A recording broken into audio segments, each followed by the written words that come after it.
Ellen, sorry. She shared me something I think.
I think it's on, yep, oh, good.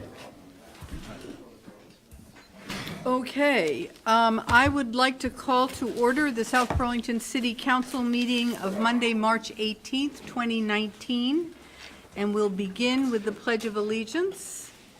Tim, you want to start us off, please? I always go the wrong way. I pledge allegiance to the flag of the United States of America and to the republic for which it stands, one nation, under God, indivisible, with liberty and justice for all. Item 2 is instructions on exiting the building in case of an emergency. In case of emergency tonight, please exit by one of these two doors and go out into the parking lot to the south of the building.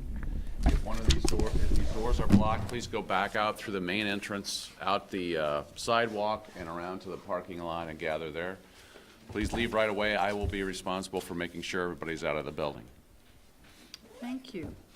So item 3, agenda review. Are there any additions, deletions, or changes in order of the agenda? Seeing none, we'll move on to number 4, comments and questions from the public not related to the agenda. Yes, Patrick? Good evening, all. I'm Patrick Leduc. I'm coming to you tonight as one of the members of the South Burlington Friends of the Arts. We have an event this coming Saturday that we want to invite you all to. I know some of you are aware of it. March 23rd is our second annual Visual and Performing Arts Gala. We invite you all to attend. All the proceeds go towards scholarships for our high school students that want to pursue the arts. Those are needs-based scholarships. We have over 30 artists and professionals and students that are be showing their work and performing for you. So we invite you and the rest of the public to join us. Thank you. Thank you. I'm sorry I won't be able to attend, but one of these years you'll have. We accept donations as well. I will make a donation. I told you I would. I just haven't done it. You finally sent me the link, so I can do that. Announcements and the city, oh, I'm sorry. Are there any other public? Yes, I'm sorry.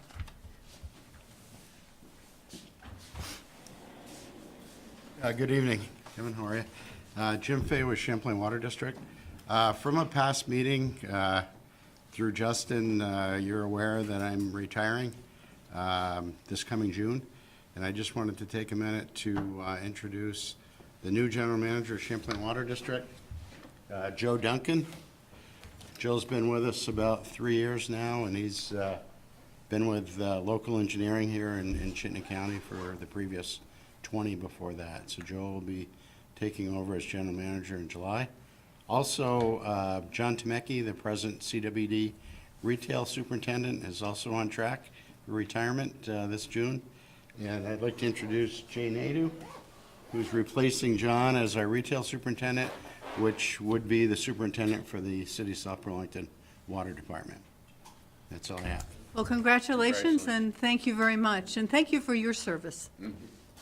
Enjoy your retirement. It's really fun. Yeah, no, I enjoy retirement. Okay, are there any other comments from the public? So seeing none, we'll move on to number 5, announcements and the city manager's report. Tom, you want to start with announcements? Sure, not much to report, but I will say this past weekend I went to the Rotary Curling Tournament, second one. Great event. I really hope next year maybe it goes for 2 days. It was sold out or practically, so just a great day. And then also, I just want to make one comment, plant a seed in our collective council mind. I was at Burlington yesterday for the St. Patty's Day parade of concrete mixer trucks. Just a great little fun event to go downtown, but the whole time I'm out there in the freezing cold with 3 kids looking for a clean bathroom because their mall isn't quite accessible, I just kept thinking, I wish South Burlington did more things with the rec department in our very clean, very comfortable indoor downtown. So I don't know how we could do that, but I just think of July 4th, New Year's Eve, I think of St. Patty's Day, and our rec and parks department already does a fabulous job, but I just see a real opportunity to possibly do a little bit more inside the hallways of the U-Mall. So I would have rather been at the University Mall yesterday than freezing on Church Street. That's all I'll say. Okay, well, thank you. Megan? Just report that I went to Montpelier 2 times last week, one for a press conference and one time with you, and perhaps you're going to talk about it more, which I will add in the. Talk about it too?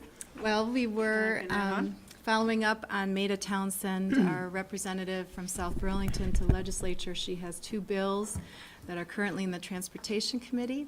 One is looking at finding some kind of governance structure that allows the cities of South Burlington and Winooski to have input on the noise mitigation programs.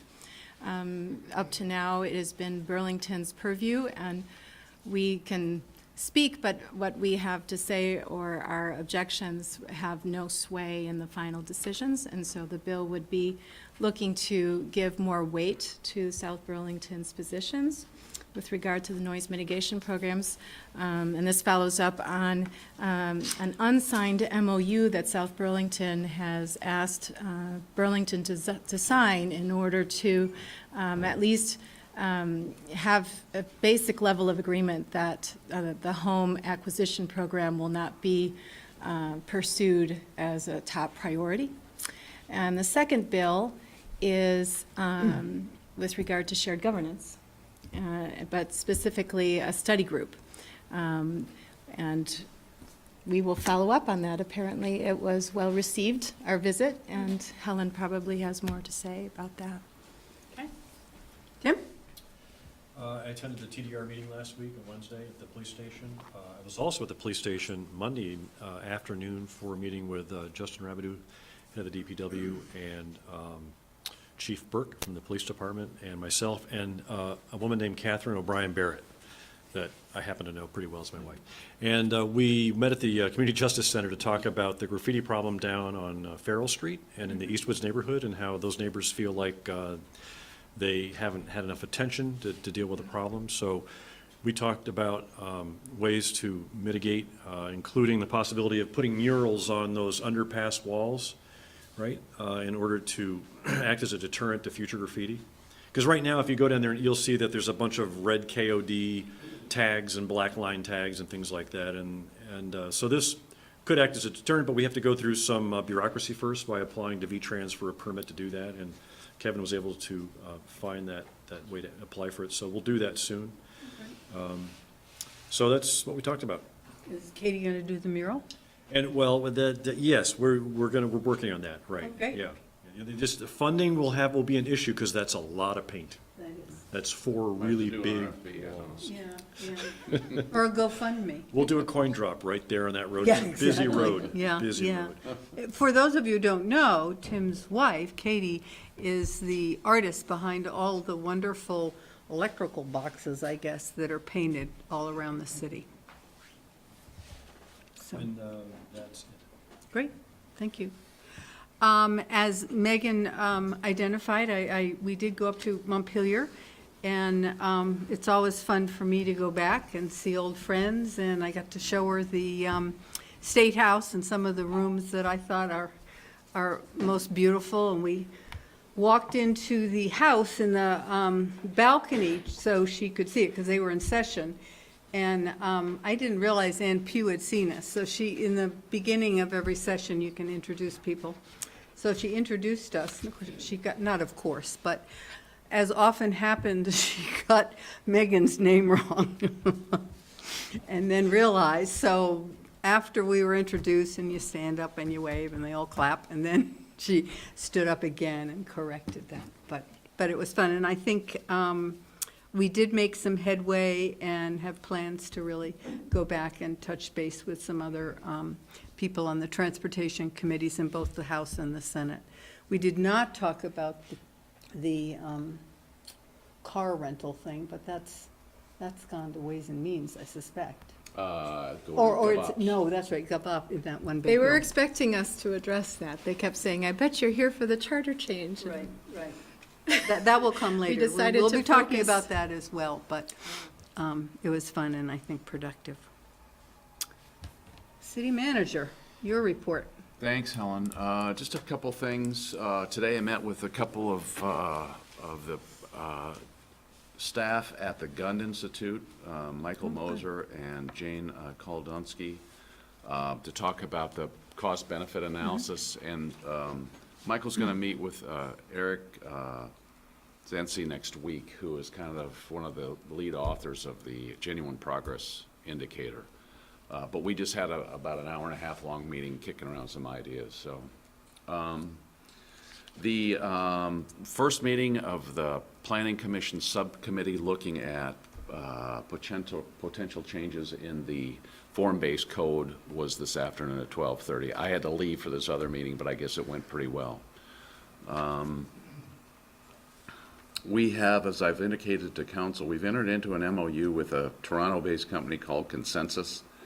They're a blockchain-based company that does survey work, real-time and ongoing surveys of the public about any issues that we might want to survey about. So we will have a maximum input on what the questions would be. They just want to test the technology. And so we'll be getting back to you to get ideas as to what you might want to have surveyed once this gets moving ahead. First step is really to alert the public that this is coming and how to connect to Consensus to talk about what they want to comment on in the survey.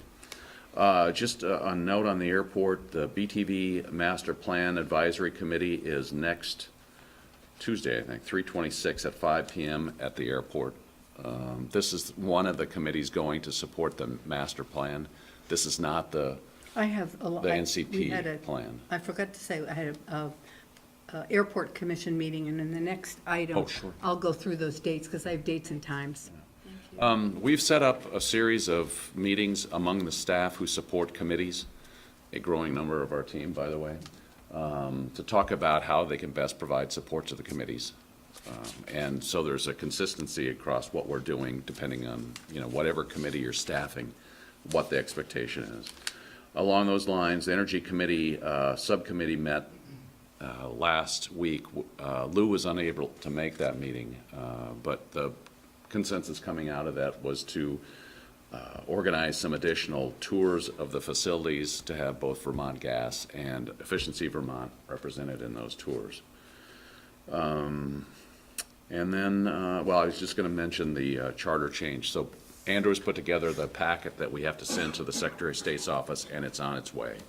Secretary of State will bundle that up and then put it with other charter changes from other communities, and then take the package over to the House Gov Ops Committee, which will have first shot at it.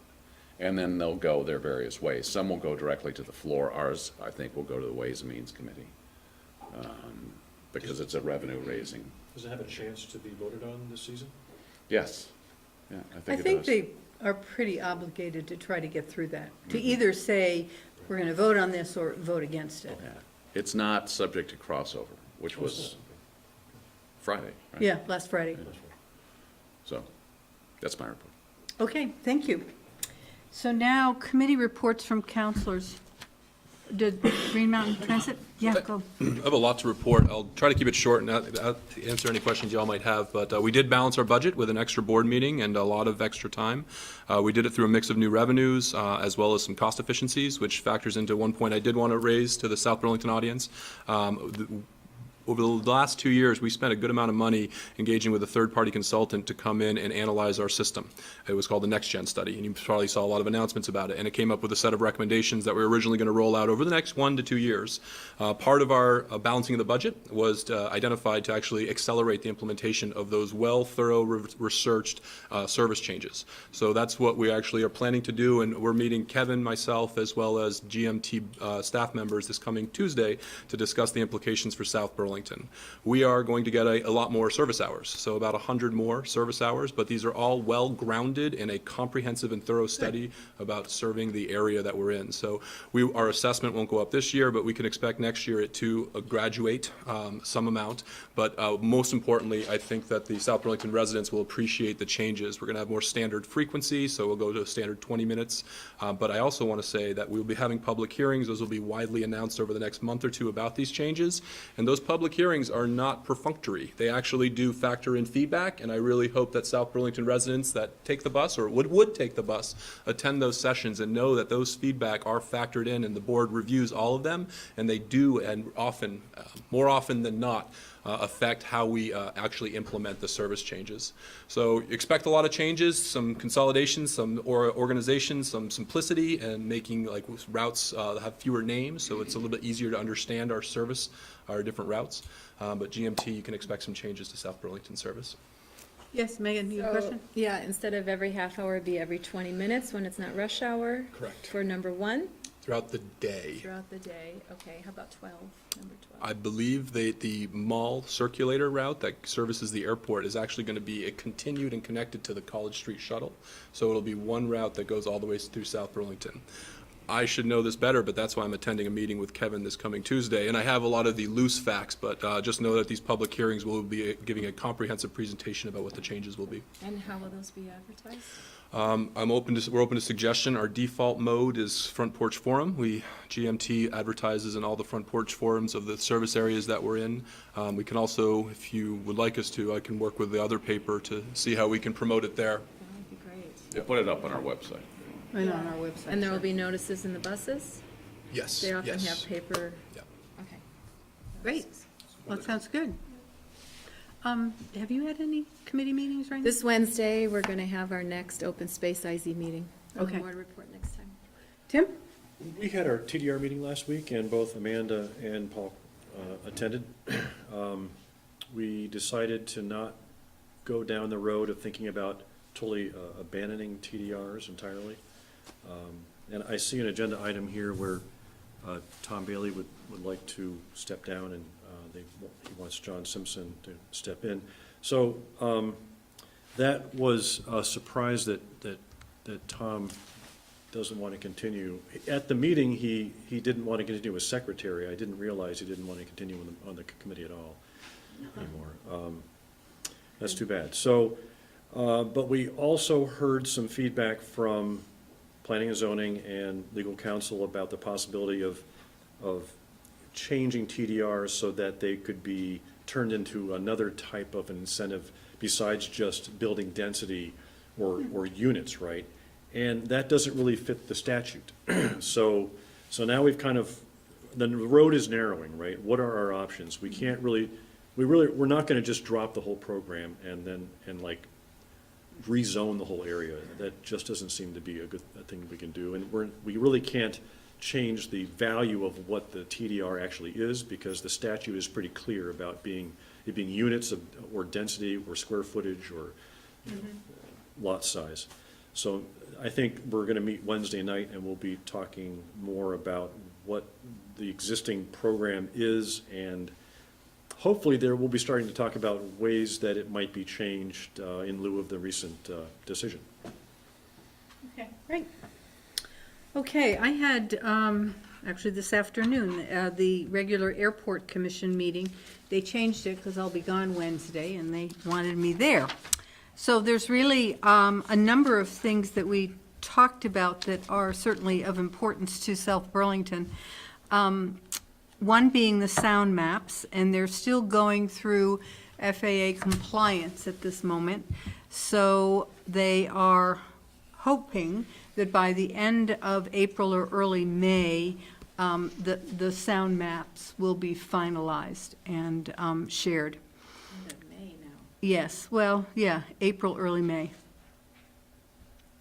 They mentioned the Chamberlain School and that they've been working with David on figuring out what is possible in terms of sound mitigation with the school. They can't really do anything or apply for anything until the sound maps are completed. So it's sort of the sound maps are where everything begins. So we are waiting for them. And they estimated that the school portion was about $1 to $4 million. But one thing that they did determine from the FAA is that the school only qualifies for ventilation system work. None of the windows or the, I guess, more insulation in the walls. So it's limited to that. And they also tried to make it very clear that it's really important for our entire community to weigh in on both issues. There's probably going to be not probably, there's always a finite amount of dollars that might be available for sound mitigation. So there isn't a special, as I understand it, a special pile for schools and then another pile or bucket for home mitigation. So it's really the community that will have to work together to determine what our priorities are. And if, out of whatever the dollar figure is, if we want to spend $4 million on the school. One of the reasons they suggested that dollar figure was a little more than they had anticipated just for the ventilation system is that the building is deteriorating. So I guess it's more expensive to fix something that's already a little bit broken. And hence the dollars. Let's see. Upcoming events. This Friday. I guess the State Refugee Resettlement Committee or organization is having a celebration of and kind of an open house as Destination BTV, and Jean suggested this. It's open to the public. They do sell tickets, and they're going to send me the link, so I will send that out. He said it's a really wonderful kind of dance and music and cultural event to both kind of recognize the diversity of the refugees who have resettled in Vermont and celebrate that. And it sounded like it would be fun, and some of you may want to go. Is that the airport? It's at the airport in that upper mezzanine. On what date? This Saturday. Oh, Friday, excuse me, this Friday. So, oh, good. Ticketed, or do you just show up? Well, I think there's tickets, and I will send you that, that link. Do you know what time it is? He didn't mention a time, did he? I thought he said 5, but I. 5, it could be. The other meetings are 5, I know. Yeah. Okay. So for the sort of continuation of the master plan work, on March 26th, which is next Wednesday, at 5 p.m., the Regional Advisory Committee will receive an update. So that would be important for both the members and the public to attend. And then on the same day, it's both the Technical Advisory Committee and the Regional Advisory Committees are meeting. And then on the 27th, which is next Thursday at 5 p.m., there's a public meeting. And at that meeting, they'll have tables set up with the different topics and sort of focus of the, I think there's 8 consultants that are working on this regional plan. I mean, not regional plan, but the master plan. So the format is you can go to each of these tables. They'll have, it's kind of the culmination of all the fact-finding, kind of a statement of where the airport is right now in all these different areas. And so you can go to the table. They'll have the consultants there. They'll have their survey information and the information that they've gathered, and they are looking for both questions and comments. There'll be comment cards that you can, take home with you and send in later, like, oh, I thought about what I read, because you'll be able to take the information home with you. And these are my questions. You'll be able to do it online. All of the tables will be, the interaction will be videotaped. There'll be minutes, and the comment cards will be posted on their website, so you can go, if you can't go to those meetings, and I'm going to be gone, so I will not be able to go, but I can go and listen and look and see what they have determined. Helen, is that the 27th, the That's the Wednesday, or the 28th, the 26th is Thursday? Tuesday. Oh, 27th is Wednesday. I think it's 26, 27. It's right? 26 and Tuesday, 27. Did I Wednesday. get the days wrong? I'm sorry. And at 5 p.m.? 5 p.m. again at the airport. And again, how are they going to get the word out? They're doing an ad in the other paper. They'll be on Front Porch Forum. We can probably post it on our website. This announcement, I guess, an invitation to the public, if you're interested in this, the master plan for the airport. Make an effort to go. And any way you can think of to get the word out would be really helpful. Parking validation? I don't know. Yes, parking validation. Yes. So I think those are the highlights. I mean, we talk about so much stuff, but I think those are the really big things. Frontier, it's going well to Denver. The flights have been pretty well fully booked every time they've been flying, so that's good. And numbers in general are up. Revenues are up. That's great. So it's looking, in that respect, very good. Oh, and then I know, there's one other announcement. The final 4 F-16s will be departing Saturday, April 6th. So you can go to the airport, and they'll be, I don't know, sort of cruising around on the ground, and then they all take off and do some loop-de-loops above the airport. And then that's the last we'll see them. They've been there about 34 years. Is there a time for that? I don't have the time yet. You're actually gonna stop at 2:58, right? 2:58 fighter wing, is that 1:58. 1:58, I'm sorry, there we go. So at 1:58 in the afternoon Is when it is a little- is when the salute is. Okay.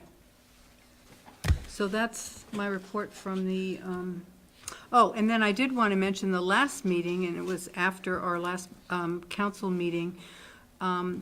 They have submitted a proposal to the FAA to build the blast wall, and are hopeful that the funding will come through, but it's not an absolute yet. But it has been requested. And that won't compete with the school or with No, that's a residential. different bucket of money. A blast wall or sound wall? or- The sound wall, Oh, sound yeah. wall. Well, the sound wall that's for the, well, don't they call it a blast wall Yeah, sometimes? Yes, Along the fencing that's on the northwest, west yeah, of the parking lot. of the parking garage. holding bay, then the blast. Where, I'm sorry, can you specify where it'll be? Okay, on the 1-5 end, the north end, okay? Taxway Golf, we just reconstructed that end. Yeah. Okay, right on that end where planes pull up, they turn to go and take off, so when they turn, their blast will go into the wall rather than straight through the Airport woods. Parkway, okay. It'll be closer to the runway then, that wall? Is that the end of the Well, it's at the end of the runway, it's Well, sort of no, where it'll they be, turn, it'll be, right? it'll be adjacent to the taxiway. Right, right. Yeah, Yeah, right. okay. And, Where the rental car lot is. Right. yeah, there you go. That's And where if the you turn- recall, this is something that the city council had asked for, and, originally it was, we really can't do that, but with enough persistence, they included that in a request. But the F-35s won't be coming from that direction. They'll be coming from the other side and turning to the left, and then turning to the left, so they will need a blast wall on that side, is it? I don't know, we have people here For who might be able to commercial answer Just for later. commercial, right? Right. Yeah. Well, anybody who uses taxiway golf will have the benefit when they turn. Great. Okay, moving on, we have the consent agenda. I will move that we approve the consent agenda. Second. Just a question, since some of the stormwater projects are in neighborhoods, will neighbors be notified before digging begins? Yes. Okay. Tom does a good job of reaching out to the neighborhood on those. Okay, so we have a motion, one more question? So what is the benefit to bringing, to starting a 401A as opposed, just another choice? Yeah. And what is the benefit of 401A over the what do they have, a 457 or 457B B, right. is the plan that the city adopts to make contributions along with the employee. Right. The 401A is an additional plan that is purely for the employee. Oh, so only their contributions? Yeah. And they can choose how much they want to put into each? Yeah. Okay. Okay, so I have a motion and a second. You ready for the vote? Okay, all in favor of approval of the consent agenda with the numerous items identified? All signify by saying aye. Aye. Okay, that's passed. Thank you. So now we come, hey, right on time. I can't believe it. To item 8, an update on the Air National Guard Environmental Restoration Program. We have Colonel David Smith, the commander of the 158th Fighter Wing, and Mr. Shannon Kelly, who's the environmental manager. So thank you for coming. Is there anyone else in your team? You have someone else sitting here. Are you, pardon me? Oh, okay. Do we have someone from the state too? And do we have anyone from the state? No, you. So you want to go next, or do you want to be at the table at the same time? No, this is their show, I'm here to answer any questions that you may have. Okay, And they'll introduce me, so. okay, thank you. Sorry to interrupt the flow. Good to go? Please. Great. Well, thank you. Good evening, ladies and gentlemen. I'd like to thank the council for providing us this opportunity to update you on our environmental restoration program at the Vermont Air National Guard, and more specifically, the 158th Fighter Wing here in South Burlington. I'm Colonel David Smith. I'm the commander of the 158th Fighter Wing. I've been a member of the Vermont Air National Guard for over 30 years now, since growing up in the Northeast Kingdom and attending the University of Vermont. I would like to make a few introductions first. You already helped with that, but I have with me Mr. Shannon Kelly. Shannon is our environmental manager at the Fighter Wing. I also have Lieutenant Chelsea Clark. Lieutenant Clark is our public affairs officer. And then also with us today, I have Mr. Richard Spees from the Vermont Department of Environmental Conservation. And Mr. Spees is here. Basically, we work really closely with the state of Vermont on our environmental programs, and he's here today in case there's any questions that might be better suited for the state of Vermont, but he's not presenting for us. The Vermont Air Guard draws its strengths from the communities we live in.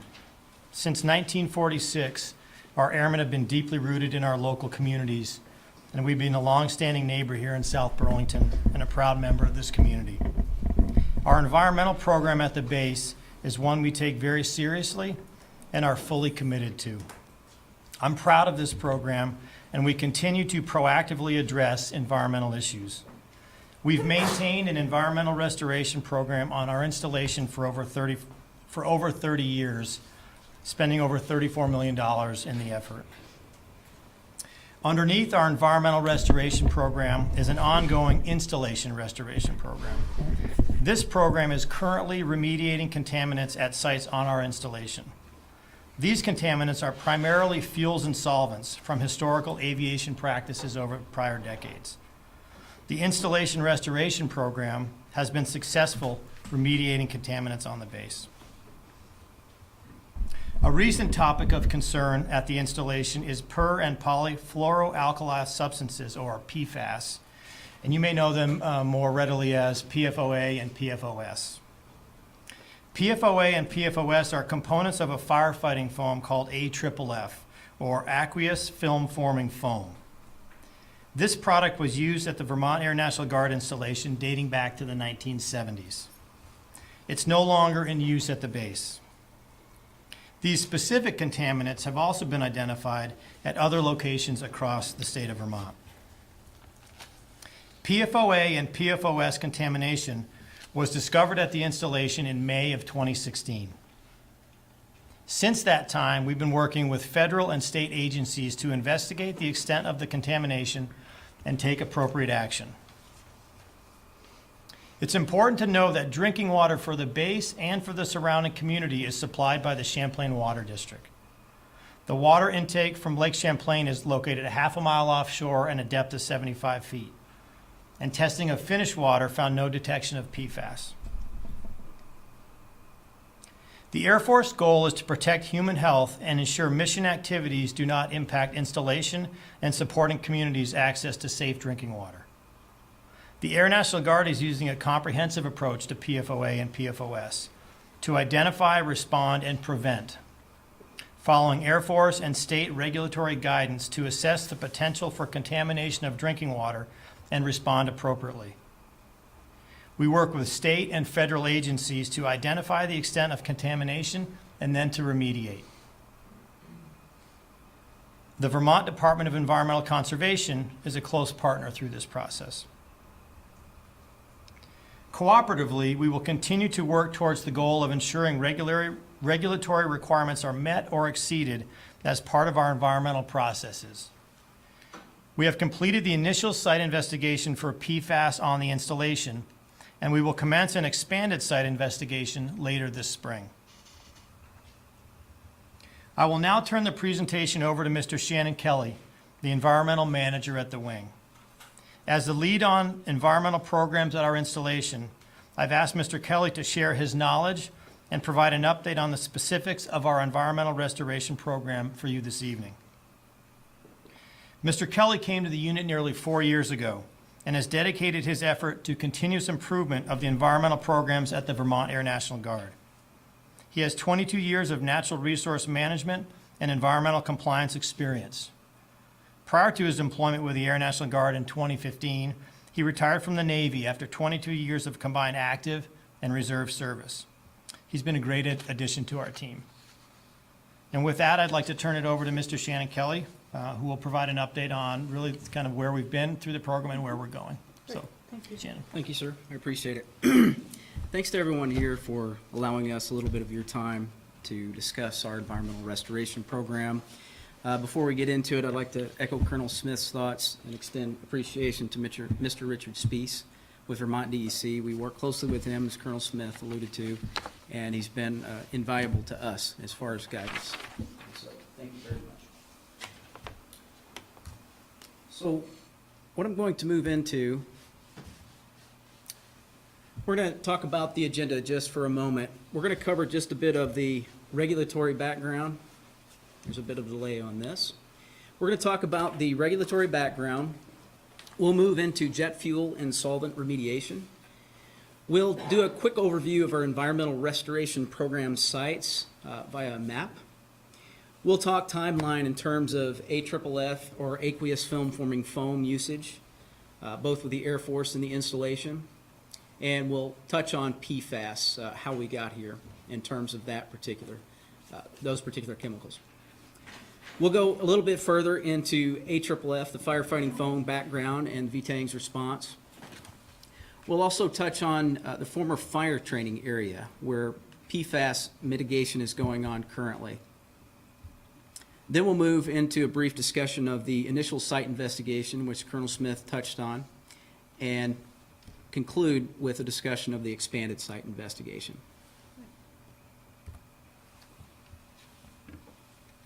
So first, just a little bit of a regulatory background. I think it's important to set the table to help everyone understand that we're governed by a regulatory framework, and that regulatory framework for environmental restoration programs It falls under the Comprehensive Environmental Response Compensation and Liability Act. That's basically the program at a federal level and at the state level that deals with restoration of sites contaminated with hazardous substances and pollutants. So some of you may be familiar with the civilian equivalent, a restoration program called Superfund. In the Department of Defense, we refer to this as the Defense Environmental Restoration Program, or DERP.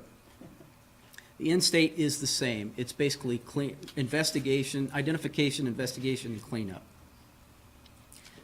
So DERP comprehensively addresses, we identify it, we investigate it, we remediate it, if applicable, any hazardous substance, pollutant, or contaminant. As stated earlier, the Vermont Department of Environmental Conservation administers those regulatory requirements. Some of you may have heard in the news the EPA has no regulatory standard for PFOS, PFOA, and some of the other members of the family of PFAS. In the state of Vermont, we are regulated. We have regulatory standards. And so we have a cleanup goal to target, essentially. Our base environmental restoration program is managed under what's known as a centralized contract. So for us, that happens through the Air National Guard Readiness Center, which is out of Joint Base Andrews, which some of you may or may not know. That's near Washington, D.C. They handle the contract functions, and we liaison with them. And there's also a very close cooperative relationship with Vermont DEC that goes hand in hand with that.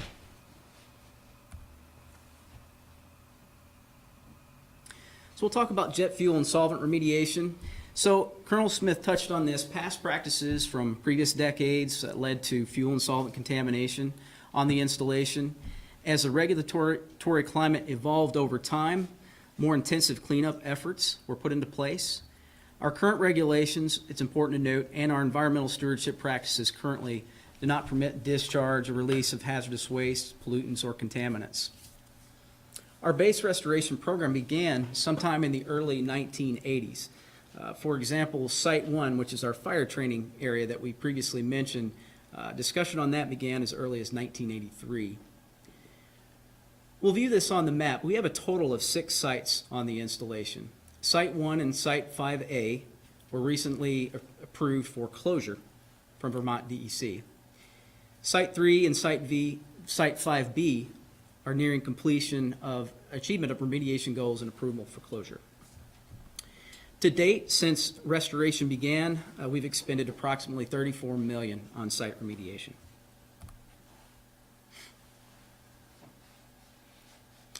Just want to give you a brief overview. I think all are fairly knowledgeable about the installation, about the airport. So to the south, essentially, this is the private side. These are our taxiways, the apron, hangars, an extension of another taxiway further to the south. You'll notice that there are yellow dots. We'll get into that in the next slide. Restoration program sites. The rest of this is essentially our base support function buildings. And then some of you may know this formerly as Poor Farm Road, now National Guard Avenue. And eventually, as most know, all or most know, this turns into River Cove Road, just to give you some perspective.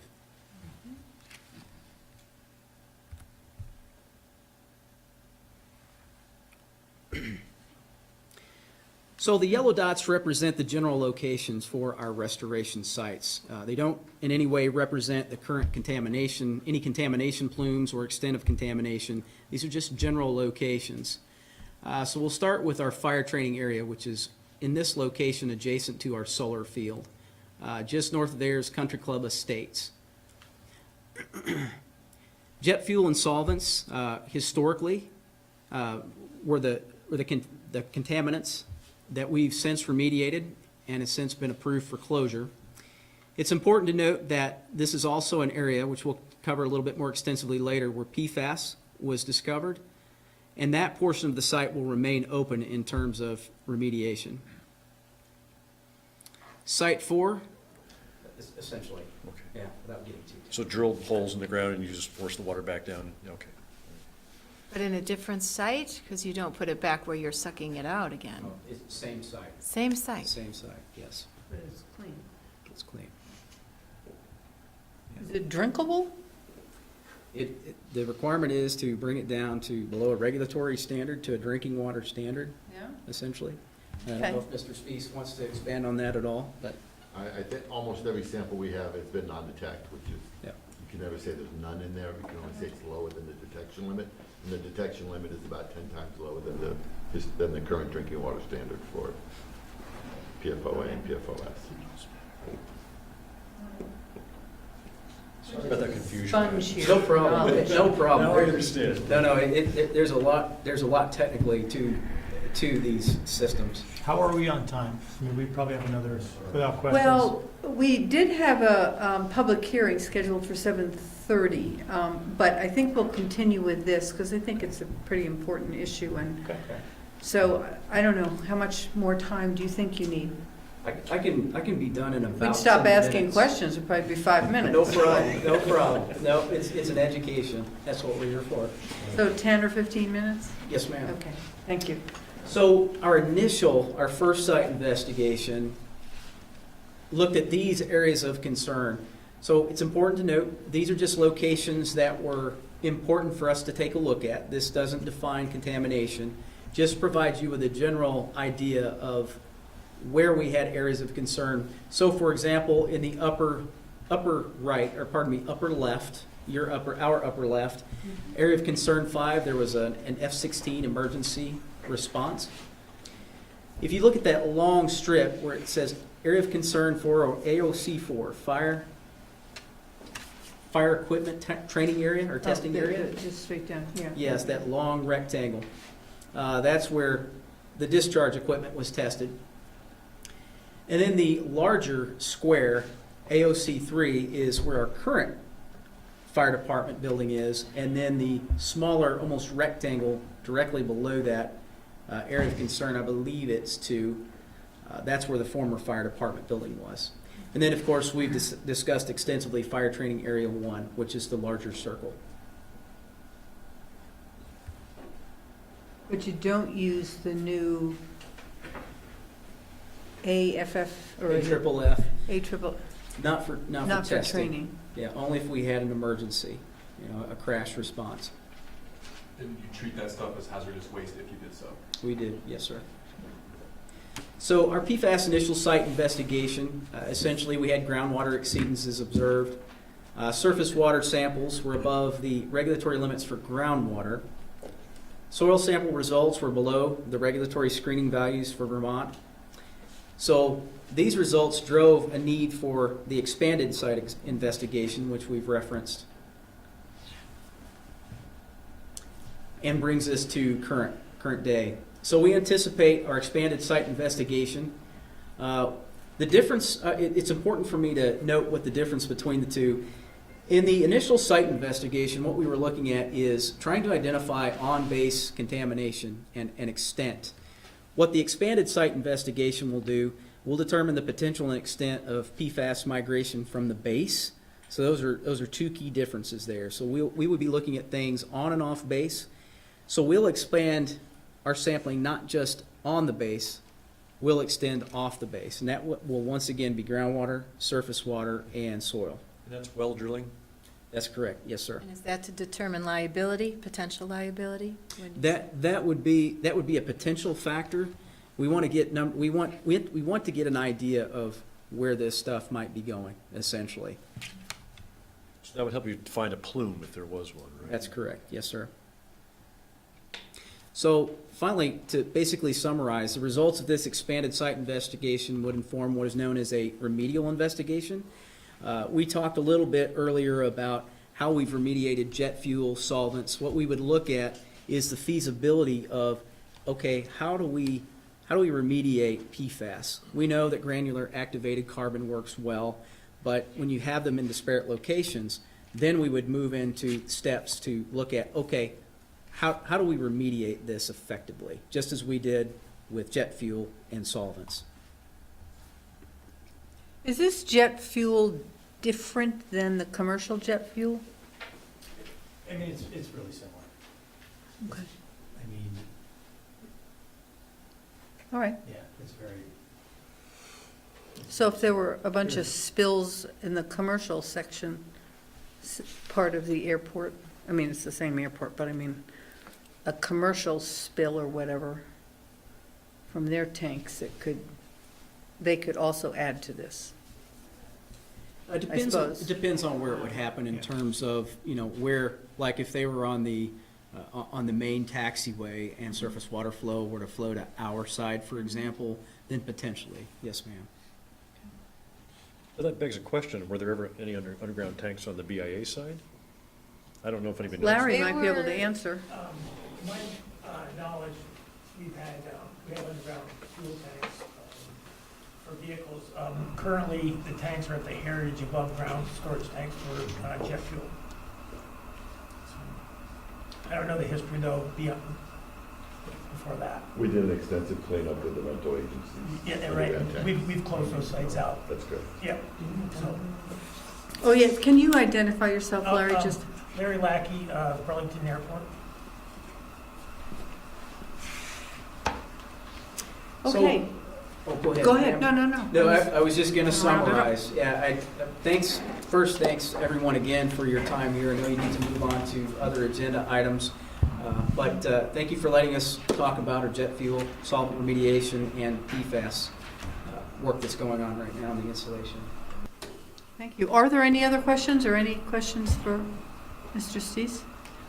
I did want to know if the river was going to be tested. I heard from Mr. Kelly that the brooks were not impacted. Is that because there's been testing that has determined that, or? Oh, I don't know if he said that. If he said that, Then I misunderstood So, perhaps. and do you have specific brooks that you're referring to? Centennial Brook. for Okay, so instance. Centennial would be in the other part of the watershed, so over on the private airport Potash side. then, or, No, no? no, yeah, the flow direction is not in that particular path. So, but we have drainages on the installation that were sampled. You can barely call them tributaries. They're basically ditch lines that become small unnamed tributaries that go to the Winooski. So those were looked at during the initial site investigation, and they will be looked at again during the expanded site investigation. And by looked at, they'll be tested That's correct. for the levels. And the river too? if that's where the investigation leads. So that is, you move away from the site to see where it leads to. Okay. Tom, do you have a question? I just want to say thank you for all your really thorough effort. While Larry's here and we have the AV set up, could you show us where that wall you're talking about is going to be? Would that be possible real quick? Oh, we can't go backwards. It doesn't go reverse. Can you put up That's the- right, planes only fly forward, There's a little delay, Larry. It'll take me just a second to get back there, but no problem. right? Reverse on those planes. Here we go. You got to keep going. Is that good enough, Larry, or you want me to go That's back? perfect. Oh, that's So good, okay. everybody knows we're moving taxiway Golf closer to runway 1533, correct? So the taxiway Golf is here now. There'll be a holding bay right here, which about in the same location as taxiway Golf used to be, and the wall will be right here. How long will it be? Can you just Um, show us? Like, no, I think it's about that oh, much. like that? Okay. It's pretty Just- good size. Just like your hand was. Yeah. Okay. That's like Um, 6 inches. Yeah.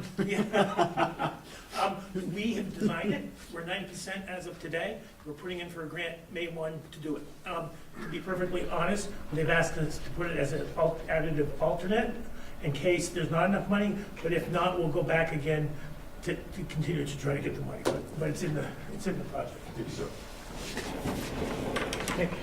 Great, thank you very much. I appreciate you coming and filling in and answering some questions, thank you. And Larry, thank you, that was helpful. I just wanted to, since the Belters are here, I just wanted to say to you, Mr. and Mrs. Belter, that we represent you. And so if you have something to say, please do not hesitate, either tonight in front of everybody or personally through email or telephone. It was reading about your well that led me to ask for this hearing, so. Did you want to make a comment tonight or not? No? Another time? Sure. Let us know when you are interested. Okay, thank you very much. I just wanted you all to get copies. This is one of the things I picked up at the State House. Oh. It was the new bill that the Senate passed. Oh, it's in your packet in the wrong place. I know, that's all right, but I promised hard copies and they're there. Right. Okay. So moving on, I need a motion to commence a public hearing on amendments or repeal of city ordinances. Can we do this as one public hearing for all of them? Yeah. Okay. Got a motion and a second. All in favor? Aye. Aye. All right, so we are now commencing a public hearing. The first ordinance, I guess, we'll take up is the Emergency Management Ordinance, adopted in 1995. This ordinance has since been largely duplicated by state law and is warned for repeal. Do you have any comments you want to make, Counselor? Yeah. Yes, Amanda? Counselor Lafferty? Unless the council had questions, I also have, if you wanted to see it, a copy of the ordinance proposed for. Do you want to see the ordinance, or? They were the same as they were in our packets last time, right? Yes. Nothing has changed. Okay, I don't need to see it again. All right. Do we have to read them out loud all the way through? No, I Okay. don't think so. You want to? No. Please don't. I have I could do it really get fast, up but- really early tomorrow morning. So, So for the people at home, we've already reviewed these, and this is really for the public to be heard. So that's what we're talking about here. so are there any comments from the public on the emergency management ordinance? Okay, do we want to adopt each of them You can. separately? I Or think alt- after the public hearing. Oh, after the whole thing, okay. After.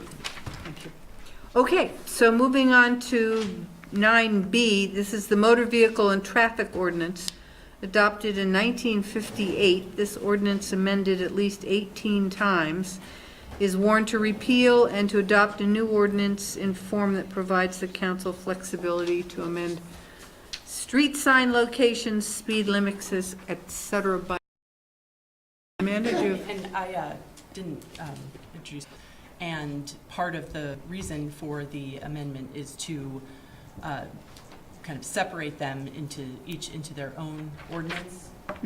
So there's a parking ordinance and a motor vehicle and traffic ordinance, and each of them has different enforcement methods. And the city is also using this as an opportunity to inventory and update the information that is regulated in the ordinances, specifically the information in both that the council can designate or establish by an appropriate resolution.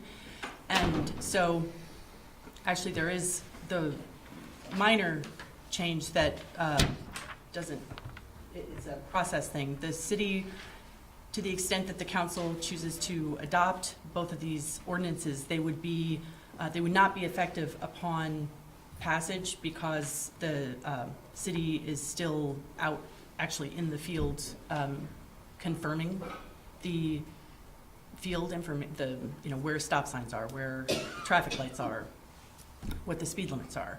And so there's, the language is that they will be adopted if the council sees its way to that they'll be adopted today, effective upon adoption by the city council of all necessary resolutions on whatever that date is. Were you raising your pinky? Oh, okay. Are there comments from the public? Bob Bick? I have some. Bob Britt, 3 Adams Court. Do you want to come up to the table?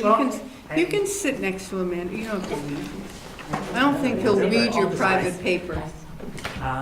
Let's see, I had sent You did. a few in, and I guess everybody saw them. I don't know if I need to repeat those comments, or are they read into the record? If you would like to have, they're public record now, but Sure. if you want them, Well, okay, so one that I Airwaves. haven't mentioned yet, on the motor vehicle one, I was reading it again and really hadn't thought about it, and there's no mention of any type of right turn conflict that we have in town where people taking right turns have to yield for pedestrians and bicyclists, and I didn't know if it belonged in that ordinance at all or not any mention. So I just, personally, it's a question. Should something like that be in the motor vehicle ordinance? It's this whole idea of that on Dorset Street, you're riding your bicycle on the rec path, but you've got driveways everywhere. Is it the obligation of the motorist to, I mean, maybe it's overridden by state law that it's required that you yield to bicyclists, scooters, and potential scooters, and pedestrians. So just a question on that ordinance.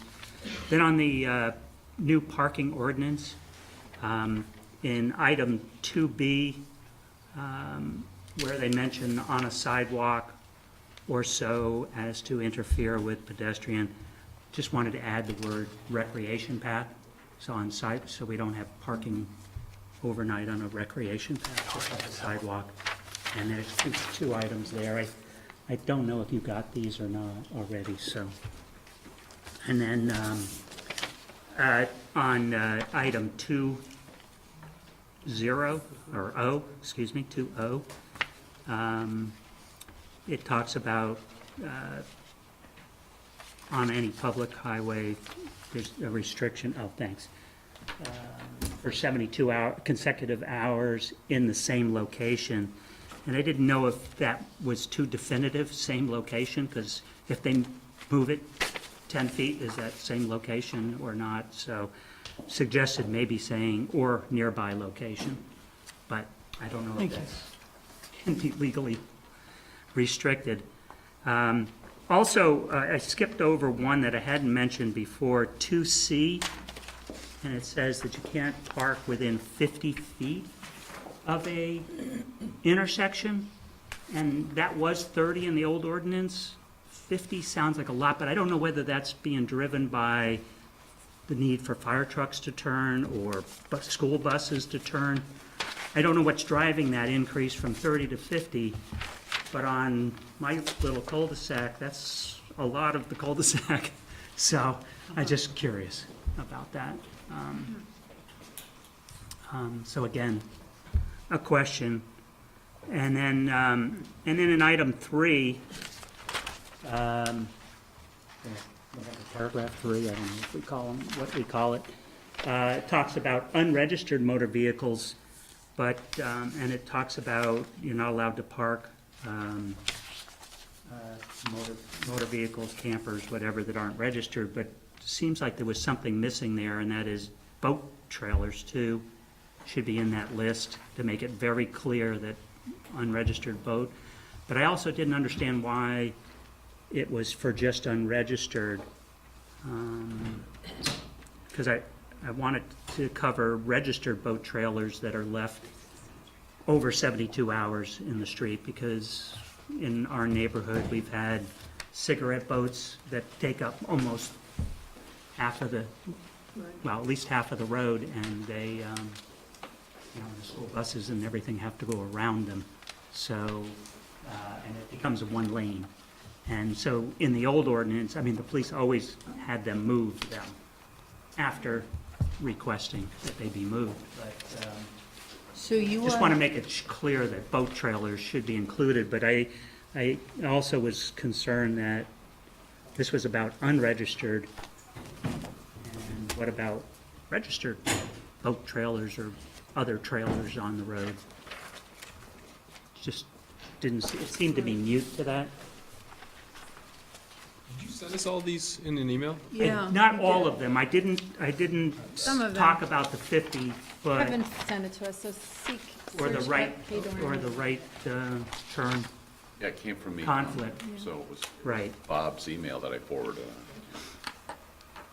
So, I tend to, agree that having distinction between, the city center, more dense urban core versus the neighborhoods, the various neighborhoods, that having some kind of district language, I don't know, if city center district, I don't know if we have a term like district, but as opposed to,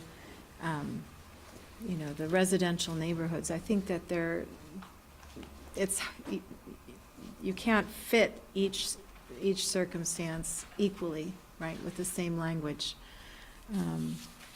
So I do see. So I was just curious about that, and Right. those were comments on it, and I don't know what the process is. Does it come, No, this is the process. You bring them forward. That's why it's a public hearing. You're the public, Bob. okay, Very public. that's that, unless anybody follow-up question? Sure. These all seem very reasonable to me. I'm just looking at our lawyer, like, what are your thoughts on these proposed changes by Bob? And I have not, the new ones, I would want to just double check on some things, but they all sound reasonable, and it's certainly something that I can add or subtract as necessary from the proposed ordinance. Can you respond to the 30 feet versus the 50 feet from an intersection? Is there a way to do that? I can, that's what one of the things I want to look at. I don't, this was kind of following up on a process that started, I believe it was 2016. And so I actually don't know the reason for that change. That was when Jim And there was. may be a valid one as far I as can fire investigate trucks that. or buses or whatever, but 50 feet in a residential area is a long way from the intersection, I think, but I don't know. I mean, the new parking on the condos on Market Street, you know, they have some, they're closer than 50, Yeah. Yeah, you mean than on 50 Mary Street? feet. No, on Market Street, the black, yeah. the On one- Heinsberg farm, yeah. Road, On on the the far end. Heinsberg Road. Yeah, There's parking right in front of them, and it's marked, isn't it? Yeah. right, and it's certainly closer than 50 feet to the It seems to intersection, me. I believe. On the. If it's marked, it's marked, right? If it's a marked parking spot. Yes, it's a marked parking spot. Right. That's an issue with, we need to measure. Yeah. But I'm just realizing here that this 72-hour consecutive parking period is interesting because, like on Farrell Street, there are designated parking spots along the street, and some of them are very close to Grand Way or Eastwood Common 1 and/or the Odell Apartments, and sometimes people choose to park there overnight, and they might park there over the weekend if they're sick on a Friday. I mean, it could be more than 72 hours. Easily. Even in my own neighborhood, people park on the street. Right, Except from December 1st until April 1st. 1st. That's 4 months times, 30 days times 124 hours. So I don't understand the purpose of, is it to discourage people from parking more than 3 days? I think it's, okay, answer. Well, and I'll just note that the opening paragraph in 2 provides that except when necessary to avoid conflict with other traffic Right. or in compliance with law or the directions of a law enforcement officer Right. or official traffic control device. So there's those except whens. But I think the purpose is so that someone does not simply park, a car and Never move it? It's right, and just leave it there. If you've ever seen the movie Better Off Dead. I was wondering if it was getting at the airport situation where instead of parking in the parking garage, people would park on one of the roads. And this is where the one size doesn't fit all, where I really, I see the need for districts. And the city does have authority to consider, to differentiate among, areas within the city as needs may differ. I mean, if you're parking in the vicinity of your residence, and if it's not impeding traffic and it's possible to park there safely, I don't want to impinge on somebody's right to park their car in front of their house on the street, except between December 1st and April 1st, if parking is allowed on that street for more than 72 hours, right? So I guess it comes down, then what Amanda's suggesting is that we would determine which street should not have on-street parking, or for more than 72 hours, right? And then we would put signage. That's correct. I mean, we have distinct parking regulations on Eastwood Terrace, right, that are distinctive from the rest of the city. Right, you can't park on Eastwood Terrace during the daytime period, right? But Yeah, that's- East right. Terrace, East Terrace. East Terrace. Right, right. Which is to discourage students from sneaking over there from UVM and parking their car and then walking back to classes. Right, so similarly, the airport, the roads near the airport would want the same deference. And you probably can't park on a highway, so on Route 116, you can't park on that, right? That's correct. But, I mean, a public road, does that include a Yeah, street? Yes. Okay. It does. So But- go ahead. Oh, okay, I would, well, sorry, go ahead, why don't you finish and I'll. I'm just thinking, and I would have to think about the best way to address the different issues. But, you know, I'm also thinking of, you know, neighbors where someone has just, even though they have a driveway, they've just parked their car in front of their house and just left it, and that can annoy neighbors. So, I will have to, I can look at that. I understand. One of the the benefits of the 72 hours is down to number 3, where it says unregistered right now. But Yeah. I don't think we want boat trailers and other trailers in the road for more than 72 hours, that even if they're registered. An unattached trailer, doesn't that cover boat trailer? I think it does. I mean, Just wanna personally. make it clear. You just want to make it clear. Well, I mean, because, you know, there could be other instances of trailer, not just boats, right? I mean, it could have cars on it, right? Yeah, or Like, what about ski-mobiles, the, or, huh? yeah, ski-mobiles, or. Right, right. You could have a trailer that's one of the big enclosed ones that has, you know, skidoos inside. And then you may not want it there for more than 72 hours. Have the 72-hour rule now, or are we putting this in place with this ordinance? I believe it is currently in effect. I gotta make a call. Cars. That's an important point for me. If it's already in place. How far do you I'm have to fine. move it to make it a move? That's what I, One You're spot, fine. move it up to the next spot. If you have a lot of frontage, you can get I'm away not with talking it. about enforcing this more, so if it's already in place, we're just talking about updating our ordinances, and it's somewhat working now, and if we want to enforce it, we can. I will, I know, no, I'm sorry, I don't have it with me, but I will double check that and, That's a good point. But, right, if it's something that. but we're talking about the ordinance now, so. We don't know, you're not certain if it's already in place. I'm not certain. I can, Because, I've been to neighborhoods where people park, they get their boat out of storage, or they get it out of the lake in, you know, in the fall, and they park it in front of their house, and then they take it away, right? Or they put it in their yard, or they put it in their garage, or whatever it is. But I also have been to neighborhoods where people park really big boats right on the street and leave the trailer there. all And week it, long and then use it on the weekend. for a long period of time, Not acceptable. and it squeezes the street quite a bit there, because sometimes they're fairly wide.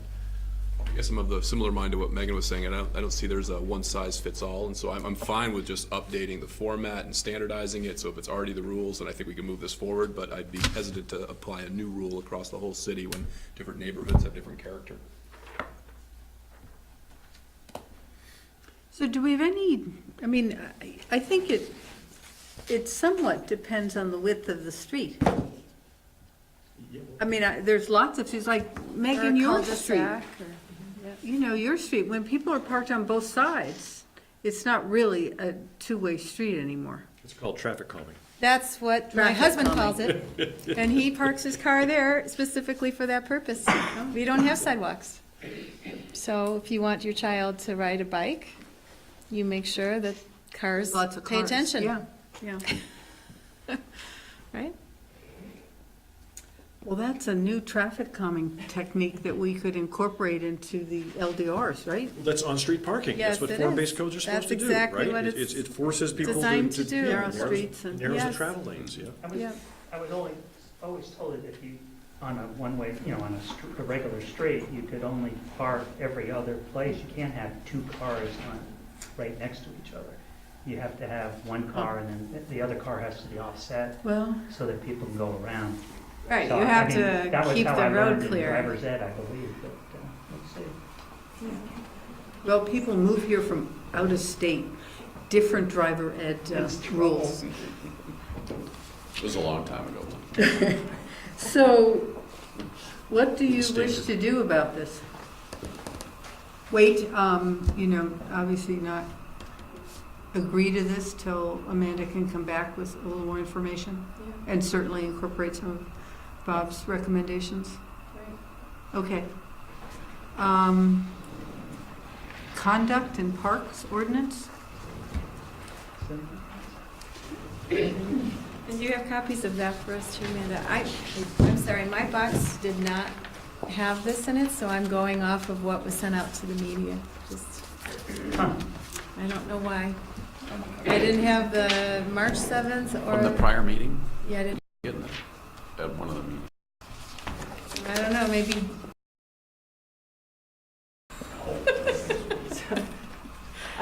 I only have one copy because All the right. change. I've read it in- before, just so I can tell follow you along it's done. discussion. Okay, why don't you But- tell us Yep. the change and then maybe we can move on. Okay, so it's in section 10 on page 6 of the current ordinance. And it currently, the second sentence provides, dogs must be under owner control by a leash no longer than 6 feet at all times when in Red Rocks Park, Dorset Park, or on recreational or bicycle paths. And so the update is to add J.C. Park after Red Rocks Park and to delete Dorset and add instead Veterans Memorial. Okay. Any public comment on that? Okay. So I guess I would entertain a motion to, we have to go out of public, a motion to end the public hearing. All in favor? Aye. So now we're in our deliberative time. It sounds like we agreed to A, repealing the emergency management ordinance. Yep. B, which is also repealing that. Did you say you needed B and C to be passed together? Yes. Oh, Yes, okay, and so let's approve A and B. Is that, okay. Second. All right, any further discussion? Okay, so we will approve A and D. All in favor? Aye. And we will come back and see some more language for the B and C. Thank you very much. Thanks, Amanda. Okay, 10 is an update on community center design and related issues. Alana?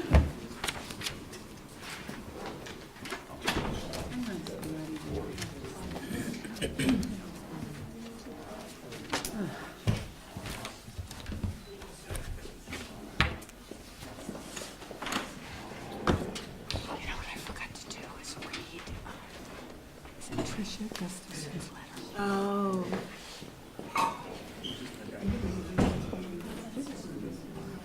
Yeah.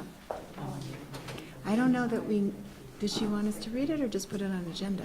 I think it was, Well, I told her I would read it, but, okay, I hadn't caught that.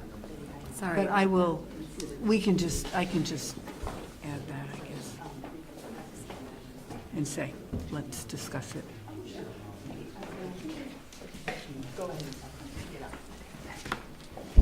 A lot of moving parts.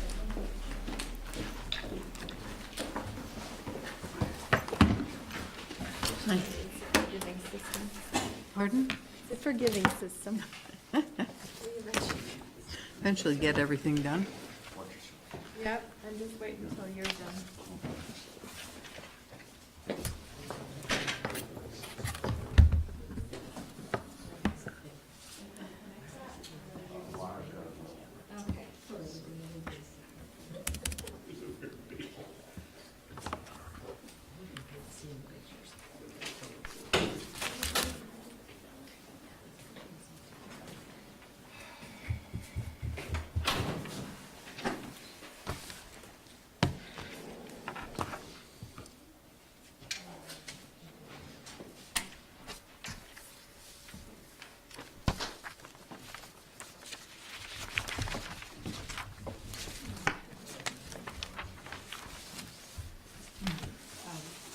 sorry. What did they just sign? It's for A and D that we approved, right? This is for the parks. You don't need to. It's just like a loose piece of paper. This is for the parks ordinance change that you approved that one.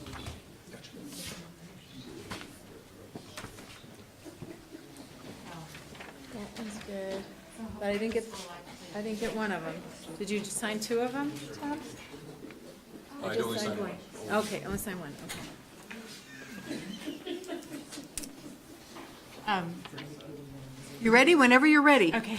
I can't see my screen, so hopefully this will work. For the record, Alana Blanchard, Project Director, and I'm happy to be here tonight to give you an update on the status of the design for 180 Market Street, the new library, city hall, and senior center that will be located on Market Street next to Allard Square and just south of the central school. So just to let you know where we are currently, we are in the thick of the draft of 100% construction documents. So that's going through layers and layers of all parts of the site and the building. So electrical, lighting, wall assemblies, so all types of different sheets. There's about 180 different sheets in the plan set, or 130. I sometimes mix up like which plan set I'm looking at, but this is the, it's quite complex. So we've also hired a building envelope commissioning firm, and what they'll do is they'll look at the overall airtightness of the building. They'll work with the architects and the contractor, both in the design documents and during construction with the mock-ups, to make sure that the building performs at a very high level, and that will help the whole building both to achieve a very high level of energy efficiency, and also to ensure that the air that's coming in is the right air for the building. The construction management firm Engelberth Construction is beginning to coordinate with the budding projects and properties. We started with Market Street. We're working on setting up a meeting with the school district, and then we'll be following up with Allard Square. So they'll be discussing phasing and what the operations of each of these properties is and how to work with those needs. And then we're also prepping permitting documents. There's a slew of permits that are needed for the project, and they'll all need the signatures of the respective owners, so we're working through that. So I wanted to start with an overview of the exterior, and then give you an update on the interior with some highlights on some areas that have a lot more definition now than they used to. And then I'll give you a sort of what's next steps. So, so this is the site plan. The architecture team and landscaping team developed a series of designs that were presented to the school district, and the school district selected this one as working best with their operations. It has a drive, a new drive around the exterior of their first parking lot for school bus pickup and drop-off. So it fits more buses than their current situation. It also adds all of the spaces that were removed at the south end of the parking lot. Does that work? I'd love to. Thank you. Usually I can add one to it. I can't see my screen. So. Red line, okay. So the parking spaces that are added in this area replace the spaces that were down at the southern end of this parking lot. This also has a new stormwater pond. Currently, the stormwater is treated underneath this row of parking for this school parking lot. This pond that's here addresses the water on this lot, as well as the south side of the building, roof area and courtyard. And the library too? And it also addresses this water, for here and this water here. We're looking at shifting the water from this area over and for the roadway to a new pond that will be built behind the Pier 1 on Snyder-Braverman, as a Snyder-Braverman or South Burlington City Center LLC project. That is the plan. So Right. Tim's question, And it's, does the pond take our stormwater in? currently For it the does. building. Yes. But the plan, once the building's built, is to take it over to another stormwater pond. So it's this section of the project is currently permitted to go to that future pond behind the Pier 1. Which is not built. Which is not yet built. Yes. Parents have raised concerns about safety issues with the stormwater pond. Could you speak to how deep it's going to be and if there will be fencing? And I misspoke because it's actually a gravel wetland. So this gravel wetland should only hold water in rain conditions, so conditions that would normally cause flooding. And it will also be fenced. And will have some plant material within it. So, and then the side slopes are also at a 1 to 4. Normal ponds are 1 to 3. This is not a pond, it's a gravel wetland, but it's 1 to 4 because that's an easier slope to walk out of than if you think of, if you go, many developments that are built today have very steep slopes. On Market Street and also on Ivy Street, we've put a 1 to 4 slope because that's the type of slope that you can walk out of. But this So is not a for pond. It's Most not of a the pond. time, it will be just rocks with no water, It'll actually be soil with plants and plants stuff. growing on it. So it really won't be a pond, it'll, I mean, Heavy rain. What is unless the, there's heavy rain, like things puddle when we have a big storm.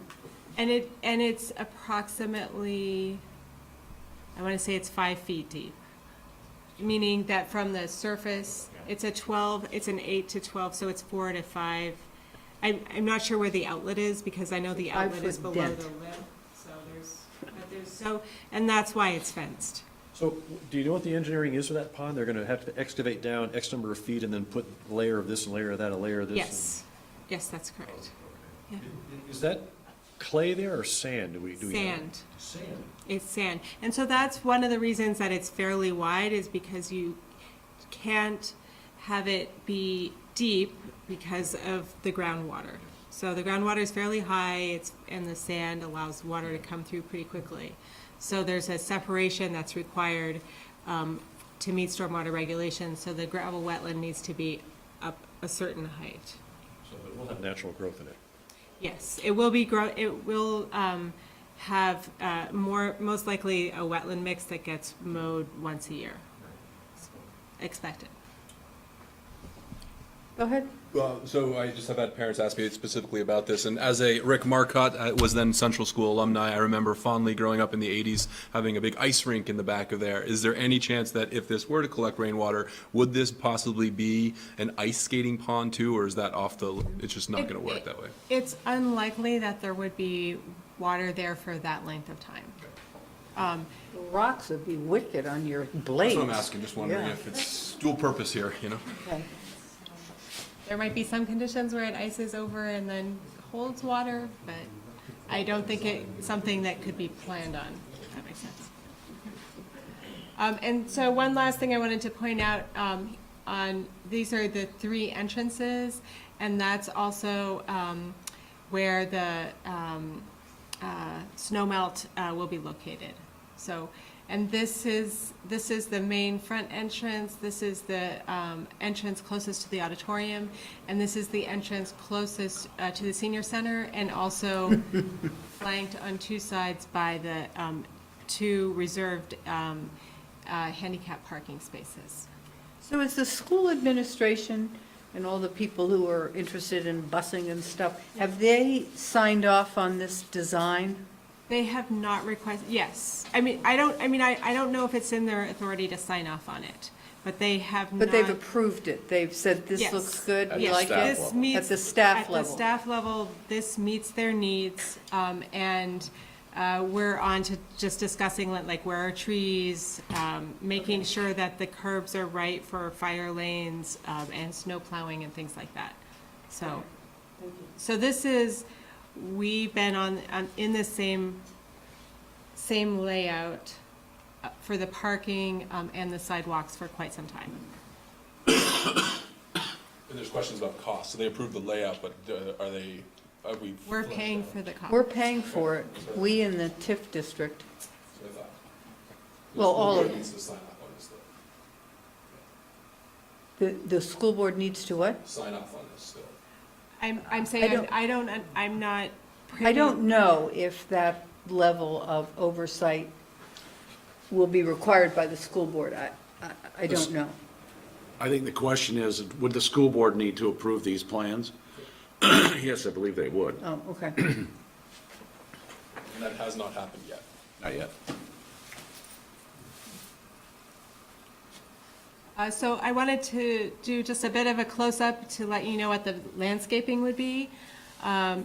In particular, the front of the building, this is the main entrance again.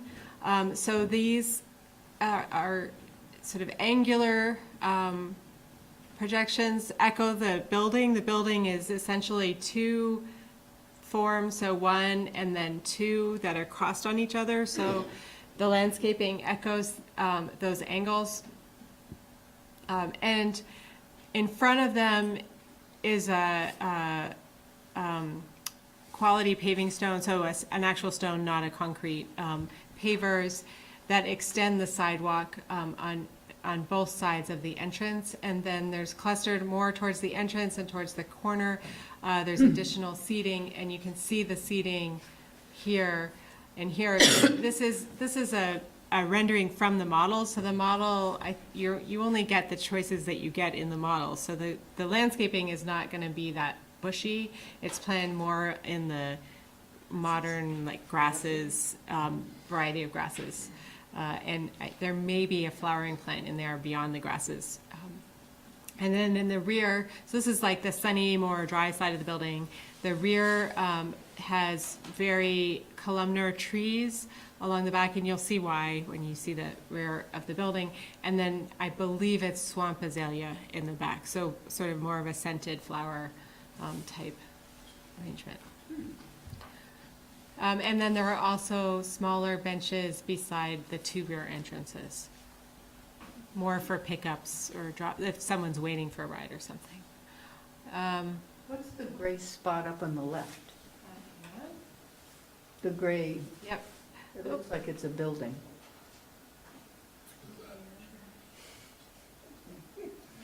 That's a face without a nose. Sorry, there we go. Up, and I went too fast. Okay. Sorry. Well, never mind. It doesn't- No, we'll get there. There we go.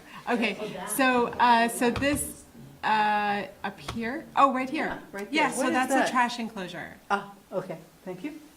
The what enclosure? Trash enclosure. So it'll have trash and composting, assuming that we will move towards composting, and recycling. Excellent, okay, thank you. So this is the front of the building. It's fairly similar. This is the entrance. We anticipate that the name of the building will be located right here. We don't have a name yet for the building, so what we would like to see up there. So that's something to think about going forward. This is a very, this feature of the building is related to the main stair that goes all the way up to City Hall. So it's a fire stair, but it's also the stairs that the public will use. And at night, this will be partially lighted most of the night. So the corner of the building will have a column of light on it. Column with color control lights or just white? Just basic light. Be nice if Yes. LED lights, cheaper and cheaper every day. So kind of mood lighting? Yes, you could change it according to what you want. I will mention that. Seasonal or mood lighting? Green for St. Patty's Day, red, white, blue. Yeah, yeah. Whatever, take a look at Pinks the and purples Newland Federal for, Credit Union down on spring. Shelburne Road. I will. Their logo's inside the building, right, Okay. so it doesn't really meet the requirement, but they change the colors all the time. And it could be nice and red at night, or, I fully support that, that'd be awesome. yeah. I will bring that up, so. So the exterior is generally zinc, a zinc cladding This is Trespa, which has a wood pattern on it, but it's essentially a UV-protected, very durable plastic. And then the ground level is granite. So it's split-face granite here, and then this is a smooth granite around the entrance. And then, again, granite columns, and then this is a different color zinc. So this is more of a very dark greenish grayish, and this is a much lighter, more bluish gray. Zinc. Which is, Plastic to look like wood? yes, so, and what, these materials were chosen because they're integral, meaning so that their color comes from the material itself. So it's not like a painted cladding, and it will last for a very long time. And then the side of the library portion is brick. So both this side and the other side are brick, and I'll show you. So this is another view, a bird's eye view. The side is brick, and this is going to be either polished concrete masonry or brick. We're still getting pricing on it. These are granite. We had to, in order to conform with zoning, we had to change our materials every 60 feet. So, these were added after a lot of study, trying to figure out what would make, because it is one building and we don't necessarily, we want it to read as like this is the library, something that would still carry that forward. Could you go back to the last? Yes. It's not too far-fetched, and maybe this is already in the plans, but digital signage is getting increasingly cheap or doable. I think of what's out here in front of the high school, but is this possibly going to be electric or geared for possible electrical outlets exterior so that we can do things easily with that brick wall? Yeah, so currently there are outlets on this wall because this section here this is the terrace it's the public terrace for the library.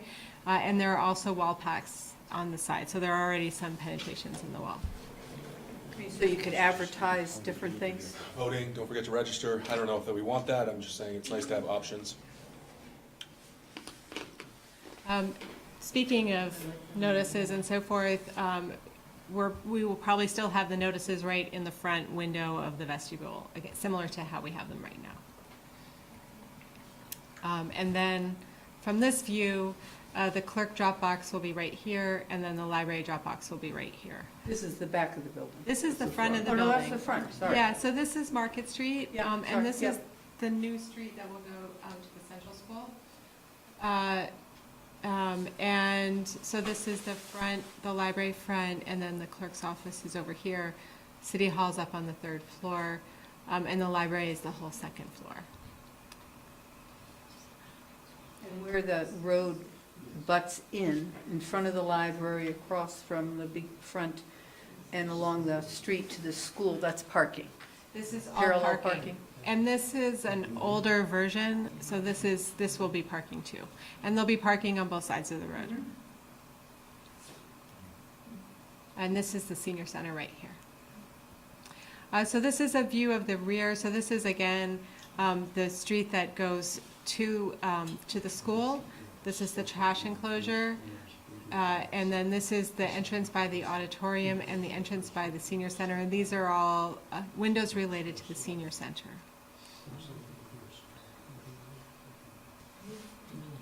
And so the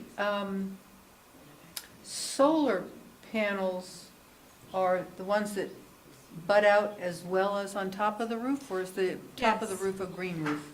So Those are solar panels, all of that? this They is just look all solar panels. Okay. And as we were going through the project, there were certain things that were identified as fairly expensive, where the architects and the construction manager worked together to reduce costs. So one of them was originally, all the solar panels were up on essentially risers and on a steel structure. So what they did in order to reduce the costs but keep the design was to give the front part of the building a slanted roof, and then the back part of the building is where all of the HVAC equipment is. The inverters for the solar panels, everything will be tucked back in this area and then be screened. And so we still are putting in structure for the solar panels along the front and along the edges by the eaves. But not on the roof. And then this roof right here is a slanted roof, and so the panels will be able to lay directly onto the standing seam. And what will be the building material on the back? So the back is painted metal. So it's a less durable, but it's also on the north side, so it's less, it's not in the sunlight. It's almost never, the sun shouldn't hit it most of the time, so it should last much longer. And on the senior center level? On the senior center level, we currently have polished concrete masonry units along the whole back. We're still exploring whether or not there's much of a price difference to move to a brick. So we're waiting to see how the pricing comes in on that. Yes. Is the solar, I like brick. can it be on the front of the building, is that a done deal, or is it still like you're waiting to see what the costs are gonna be? So this portion of the project, we're holding out, and we would fold the cost for the supports into the cost of the solar array. So the solar array would have to carry those costs as part of that. 'Cause that's a pretty substantial structural Yes. entity to support those hanging out over the edge of the building. Right. But it does function also as a sunscreen, so there are some efficiency gains by having the solar, the screen or the overhang over the front of the building. But from a funding perspective, we're looking at those costs as being all part of the solar array.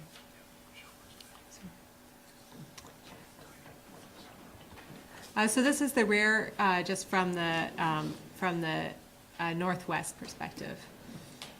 And this is the meeting room upstairs that will function similarly to the Champlain room. And then this is a small patio that's right off that room, so that if you're having a public event, you can open it up to the outside. For this wall, Rick Marcotte is all red brick. Is there aesthetic value to matching the Rick Marcotte facade? Because they're going to be facing each other. There should be enough landscaping between the two that they shouldn't be that, I think we'll be much closer to the Allard Square building overall. I believe this is blue, dark blue. Yeah. You mean like And concrete blocks, like those big long ones? What do you mean by No. concrete? They're more brick shaped, and they're dark gray, so closer to black, but not more like a slate color. Does that make sense? I hope the brick works out. Yeah, well, and I think we're looking at that too. So, and it's not. The back of the building, remember. It has more. It's more of a polish. It doesn't look just like concrete. It's cut. It's just, it doesn't last as long. It should be very durable, but we are also pricing brick, so. And then just to the west of the building is a structure that covers the bike racks. Oh, cool. So moving to the interior, this is the nicest picture I have of the interior, so I apologize, the other ones are not as lovely. This is an earlier view. So this is the ground floor, and not much has changed, but I am going to break out and show you slides of the lobby the lobby entry area, and the auditorium, and the library, living room, monumental stair area. So just to orient you, this is the front door, this is the door next to the auditorium, and the vestibule next to the senior center.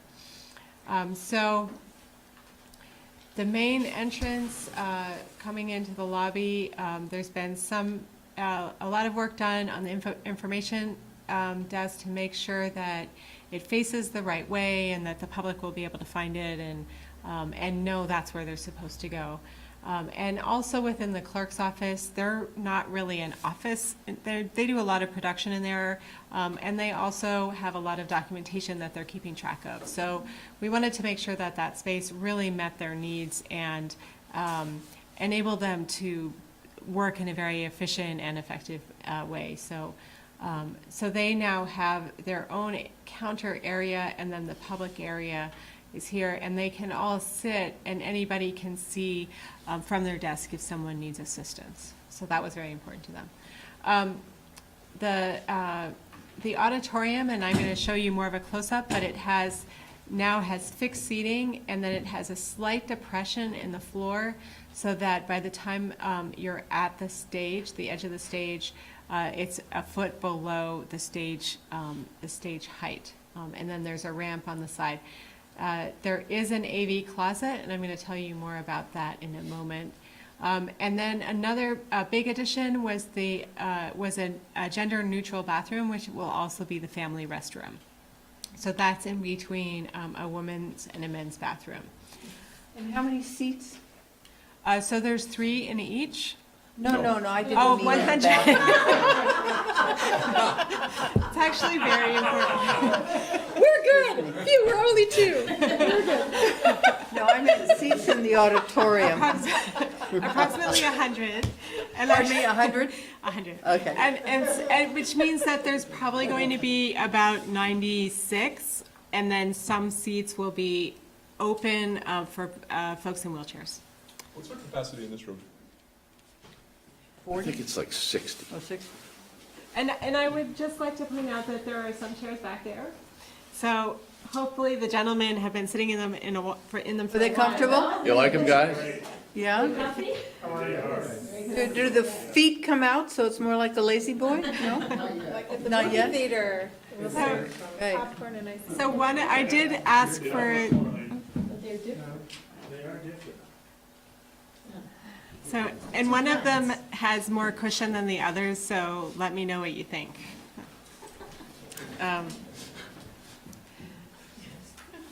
So, Still talking about the auditorium. yes.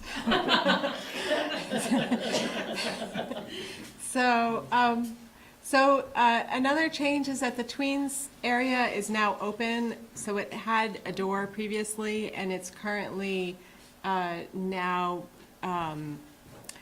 no longer is now more easily overseeable from the general floor area.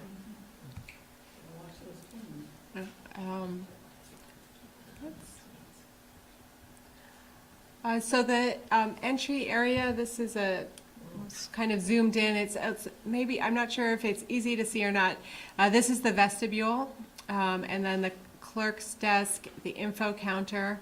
And so there's a raised ceiling above the, for the front windows, and then and then the ceiling drops down a little bit so you can see. So the raised area has more of the highlight. And then there's wood all around the front of the clerk's office and the welcome center. And then we got some pushback from the construction manager, but kept the mountains at the main desk so that's the first thing you see when you come into the building. Will it be a discernible, we'll know which mountain range? Is it going to be the Green Mountains? I believe this is the Green Mountains from Wheeler. From Wheeler.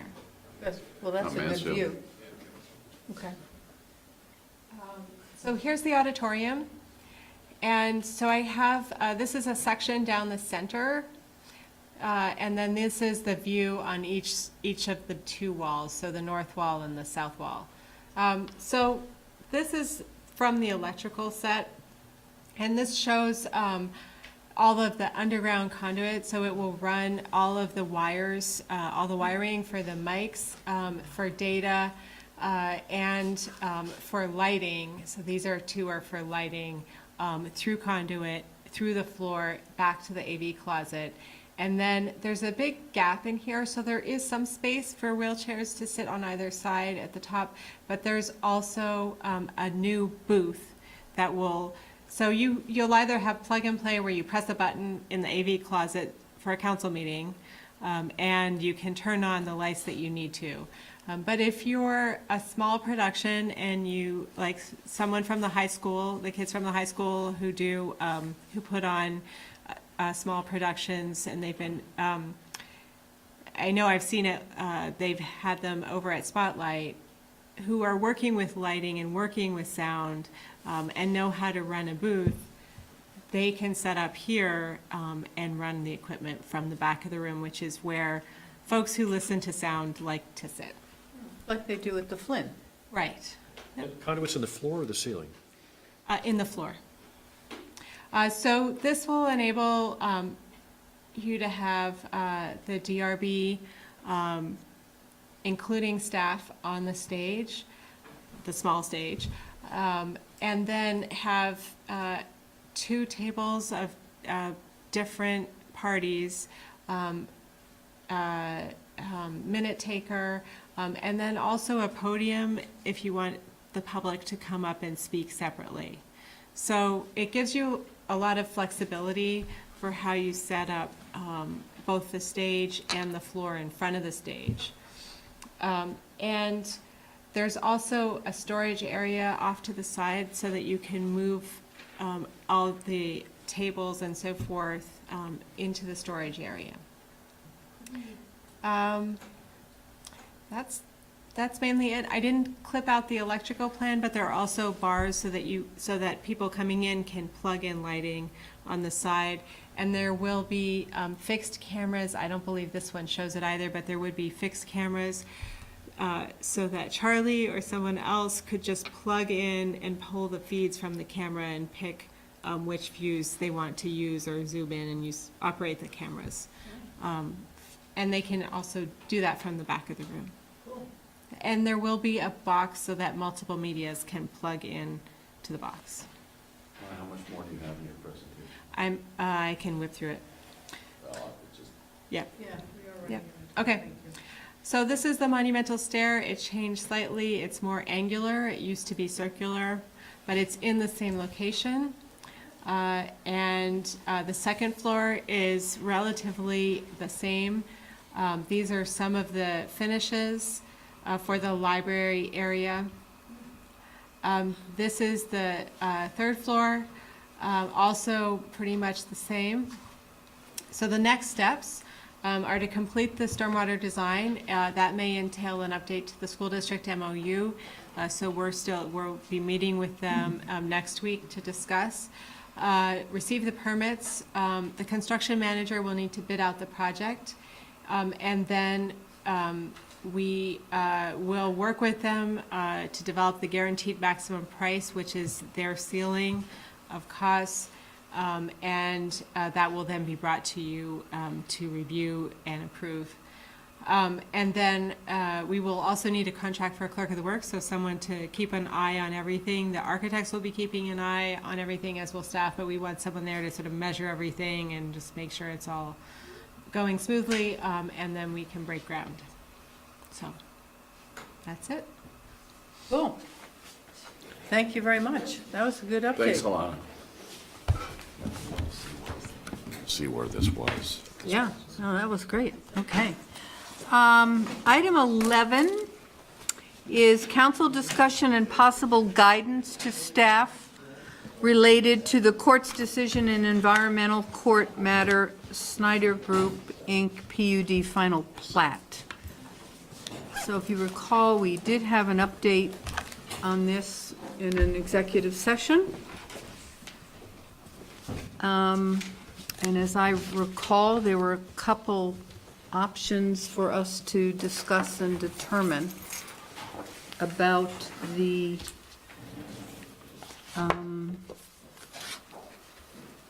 related to the the TDRs.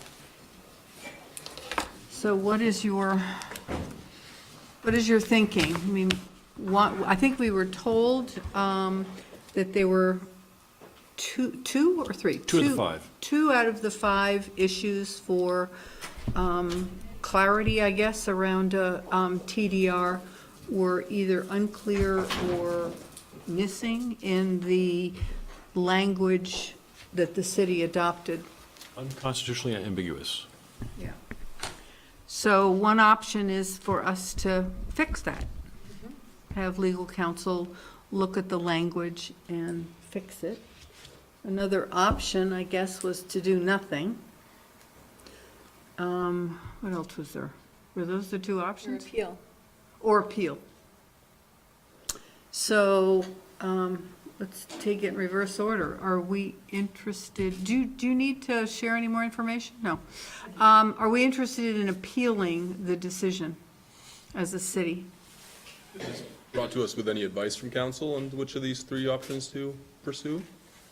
Was that shared in an executive session? I missed that day. Oh, it was shared in executive session, but our conversation or discussion needs to be public. Right, the decision was reviewed in executive session, but the discussion about whether the city council would like to consider, well, what the options are, especially with regard to a possible amendment to the land development regulations to respond to the shortcomings alleged in the court's decision, whether that was something that the council wants to consider. Well, I am of the mind that we're reviewing TDRs currently, and it's because there is some discontent in our population with regard to how they're being applied. I think that, from my perspective, appealing on a document that I think most people are hoping we're going to change is a use of dollars for something that's going to change. And so I would rather focus on changing and improving and making it constitutionally sound our current program, TDR program. So that's where I would like us to focus our effort. Okay? I mean, ideally, I'd love to appeal, because I think the regulations are sufficient, but obviously Judge Durkin, is the judge, right? Did not agree, right, and found for the appellant. But I don't have any legal training, and that could be a long, costly fight to try and prove that, probably. I mean, there's some money involved in that, right? And it might actually been bounced back to us and then put the onus back on us to go fix what he thought was broken in the first place, right? So, but one of the things you have to understand with the TDRs is that there are some strange bedfellows here, right? Because you have the Vermont Land Trust, which owns quite a number of TDRs, and so they would not want to see them stranded by a regulation change that would effectively then nullify them, which is what we talked about at the last TDR committee meeting, which was about a possible just nullification of the whole TDR program, which we discounted and we decided not to go down that road. So, I mean, the probably best choice is to figure out a way to fix them, as Megan said, that still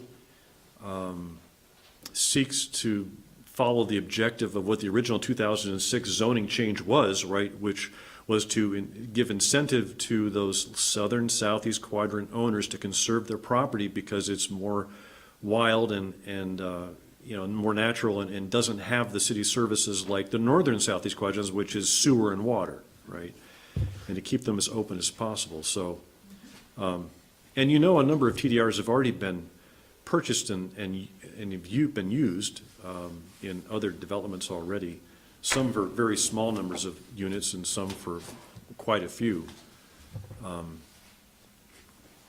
So the question is, do we have a proposal from P&Z and council about how we might adjust it? Because those ambiguities, as we start to screw down on those ambiguities, that might then change the value of some TDRs, right? Well, I don't know, no one's from P&Z, but what I recall is the judge's judgment was that we did not set parameters around how much density should go where.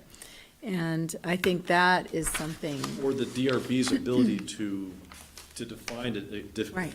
a real number that they Right. could decide on. It says they can approve up to the maximum Right. allowed. right. Doesn't say they have to, or that they don't have to, or what, so yeah, that's, I think that ambiguous. is, am I correct in saying that's part of the ambiguity? So, the court, there were two kind of main parts to the court's decision. There was the determination that the city, the TDR regulations in the land development regulations did not accomplish two of the requirements in the state's grant of authority in 24 VSA 4423. So, and those centered around the definition of development right. What is a development right? Then the next part was the court held that, yes, that there was not a sufficient delegation to the Development Review Board of basically how do they determine the number of development rights are appropriate to be transferred in connection with any project. Unfortunately, the court didn't address, the city made arguments in connection with that particular claim, and the court didn't say, well, those don't work. The court just said that focusing on the section 9.13. So in order to be, I guess, the safest, it would be helpful to include something in any proposal. I'm not talking about the long-term TDR plans. The idea is whether the council wants to undertake an amendment that would almost kind of maintain the status quo until the TDR committee and the planning commission and the open space committee, all the city council created committees under the interim bylaws can accomplish their work. Do you foresee a means to fix the current TDR to comply with what the judge is asking for? Yes, there is without regard to any interim bylaw related issues. Unrelated. Yes, it is possible to amend the land development regulations to respond to the perceived invalidities and constitutional issues. Do we know if the Snyder Group is going to appeal? Have you heard anything? I have not. They have how many more days to determine I that? believe they have until April 1st. Soon, then. Yes, very soon.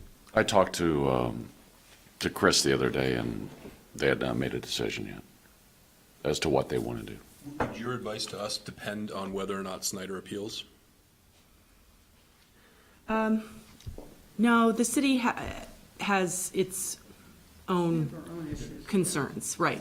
And so if there is another appeal, the city, an appeal by another party, either by the appellants who actually, there may be issues that they still disagree with, or the applicants, will have to come back to the city council to determine whether this council wants to participate in someone else's appeal. But the city's determination about filing an appeal is its own without regard. So what is your counsel in terms of, it seems clear we need to probably make some changes to comply, but in terms of a logical sequence to that, does it make more sense to agree that we need to do that, but making sure, but waiting until the interim zoning committee comes back with their recommendations so that you can kind of amend them once and incorporate the two items the judge identified as needing clarity, as well as whatever you recommend and we agree makes sense in the larger sense of, or is making this clear, or maybe clarifying it would be, you need to clarify that regardless of what other changes are made. I don't know, so I'm asking you, is there any logic to doing it step by step, or really waiting and doing a comprehensive, this is what the TDR program is going to look like, and we're going to clarify those two areas and add whatever else we want to add? So, I mean, just from there's a couple of things to take into account. I mean, just from a timing perspective, the council adopted the interim bylaws on November 13th of last year for a period of 9 months. If the city council were to give staff direction that, yes, we'd like you to proceed with getting together some amendments just to respond to the court's decision, the process is approximately 3 months from when you actually get the language together that you want to then proceed with. And it's my understanding staff hasn't started down that road because they wanted to get some direction from council because the interim bylaws are in effect. So those time periods might, I don't think it would take very long to get draft language together that responds to the court's decision. So let's, assume that takes 2 to 4 weeks, then we're talking approximately 4 months from now. Because of the public hearings and the process. Right, that's right. The planning commission would have to hold at least one hearing and then pass it to the council, which then also has to hold at least one public hearing. And there's becoming familiar with the language and Just how it works. To follow up, and then just let me ask you a question in terms of your work on the interim zoning committee. From your knowledge base, do you think clarifying those two pieces would be counterproductive to the work that you're doing about discussing the TDRs, or? So we spent a lot of time arguing about what our charge is, right? And we've told you that before. I have heard that, And yes. And what the charge says, an analysis of TDRs, all right? That's part of it, right? And what's come out of that committee so far is we could repeal the whole thing, or we could turn TDRs into something else. And council has told us that in the latter, that really doesn't work because it doesn't fit the statute. Okay. So now if you just take an analysis of TDRs, it's like, what's the current state? What's the history? How did we get where we are? Where have they been purchased and applied, right? What's pending and hasn't been built yet, right? So that everybody understands exactly where the TDRs came from, where they're going, and how they're going to flow, right? Then the next thing is we could change the charge to that committee and say, wow, we already have a TDR subcommittee. Why don't you come up with a proposal for changing them? To make them, congruent with the state statute. And if we worked with, council on that council, then, we could. Council with the SEL. We could bring that proposal back to city council and then move forward. That's a proposal that I'm willing to make. But I can't speak for the whole committee, but that seems like a logical thing for us to do. That's to me. Right? But And I'm I sure think that they'll that all was- disagree with me at this point. All right, Tom, do you want to? So I'm ready to support that notion, but what I would love to hear is our lawyer tell us, you understand the parties involved, the procedures, staff time, availability. So what I love in the past when Andrew Bolduc gives us those memos about his recommendation, we can still do whatever the heck we want, but I would love to see what you would recommend we do. And if it's what Tim just outlined, then I'm fully ready to support that. But I'd hate to be charging forward against advice of counsel. I think that we didn't do that because it was a question of basically what does the council want to do, and we didn't want to go too far down any particular road. If we wanted to appeal, we Right. wouldn't change them. I mean, I will say this decision has thrown a lot of things into confusion. Right now, there actually aren't all that many applications in the pipeline that are affected. It's just that there's, the one that was the subject of the decision, and then there is one currently before the Development Review Board. There's also one currently before the council that will eventually go to the Development Review Board. So there are also, without regard to particular projects, there are property rights at issue for some people. I think some people probably haven't even thought about the fact that they have the possibility of severing development rights from their property and selling them to somebody to be used on another piece of property.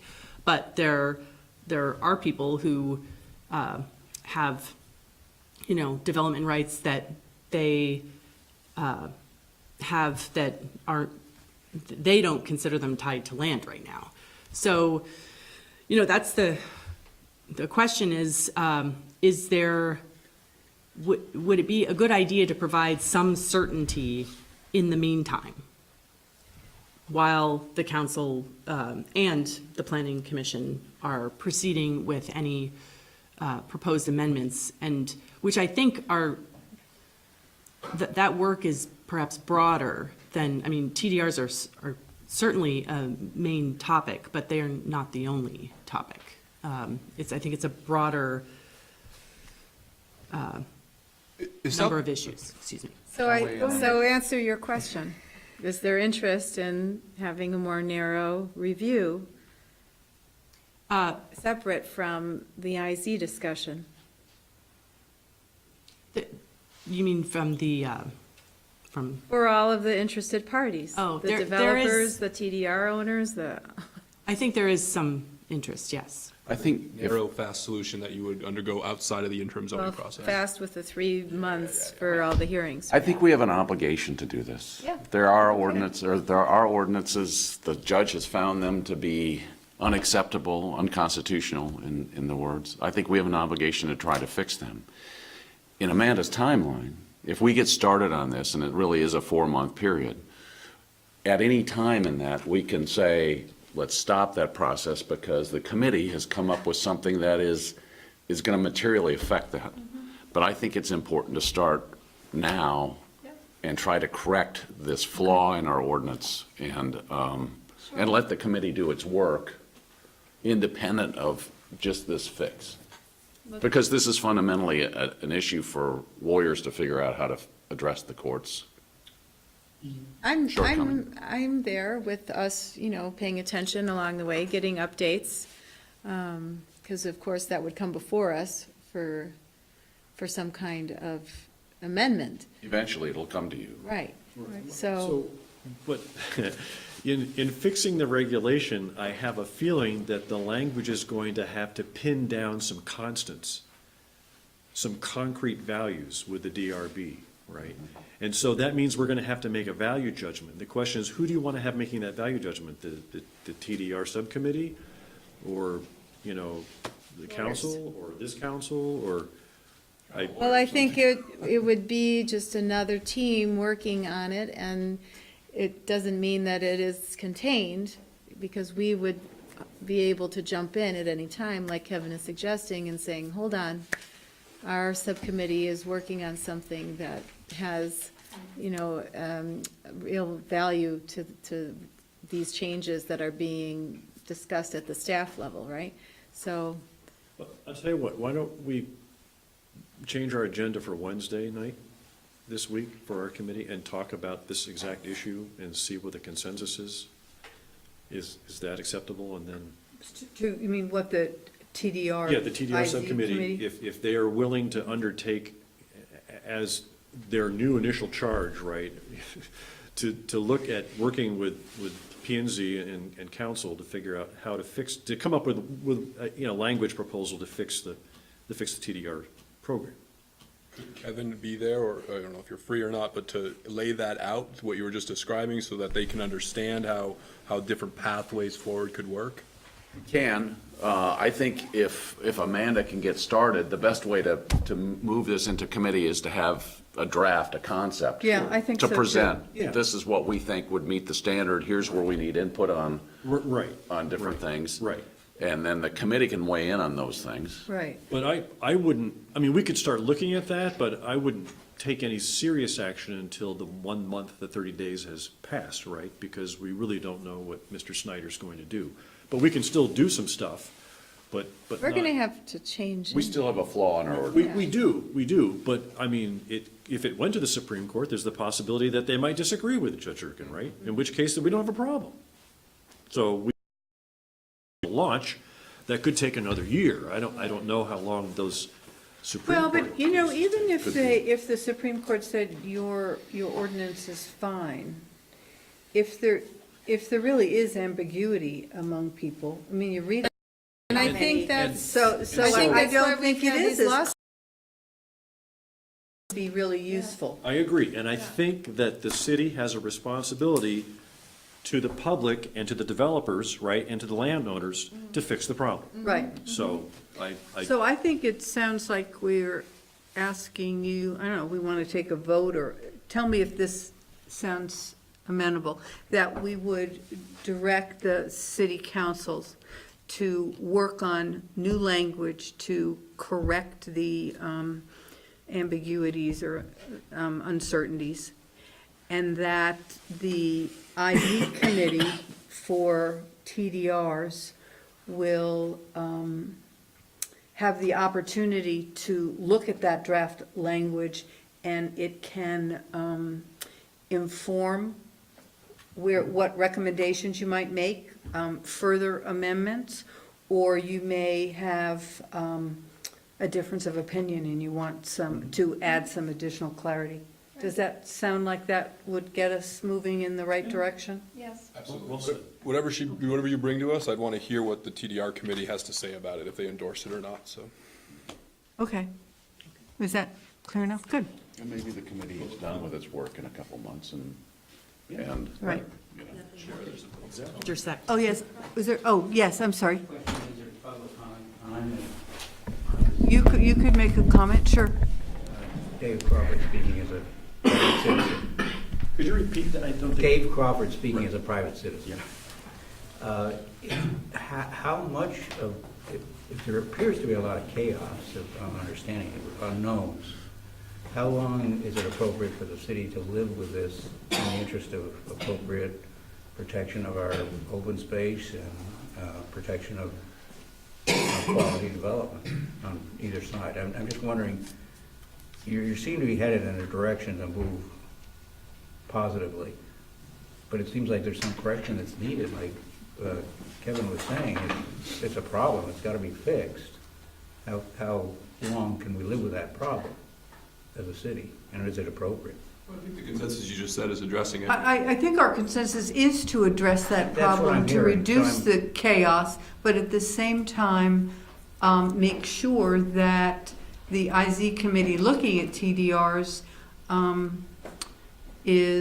understands maybe, or is amenable to those changes, and then can use that in whatever framework or way that they may need to help them set forth a slightly different TDR program, possibly, or that it's perfect the way it is and we've now made it more clear.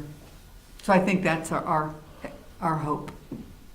One final question for the public in my recollection. Are we the only city in the state using TDRs? How many are there? Not very many, I believe. Well, I know for sure of one more, but I think there are actually more than that. So it's definitely a handful. Okay, not many. And more municipalities have allowed planned unit developments, which kind of, they involve an aspect of transferring development rights. It's just all the properties actually involved in the application, which is different than a transfer of development rights. Most communities aren't concerned about how much development's going on. I'm just making the case The that, reverse, they would like some. just making the case that we're stumbling through something that could benefit other communities as Vermont continues to grow, so. Okay. It's 9:15. Can we take like a 5-minute break so we can stretch, and then we'll continue with item 12.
Okay.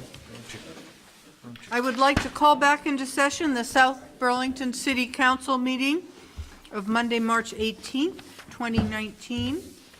And we will continue with item 12, which is a council discussion and possible guidance to staff related to the outcome of ballot items placed before the voters on March 5th.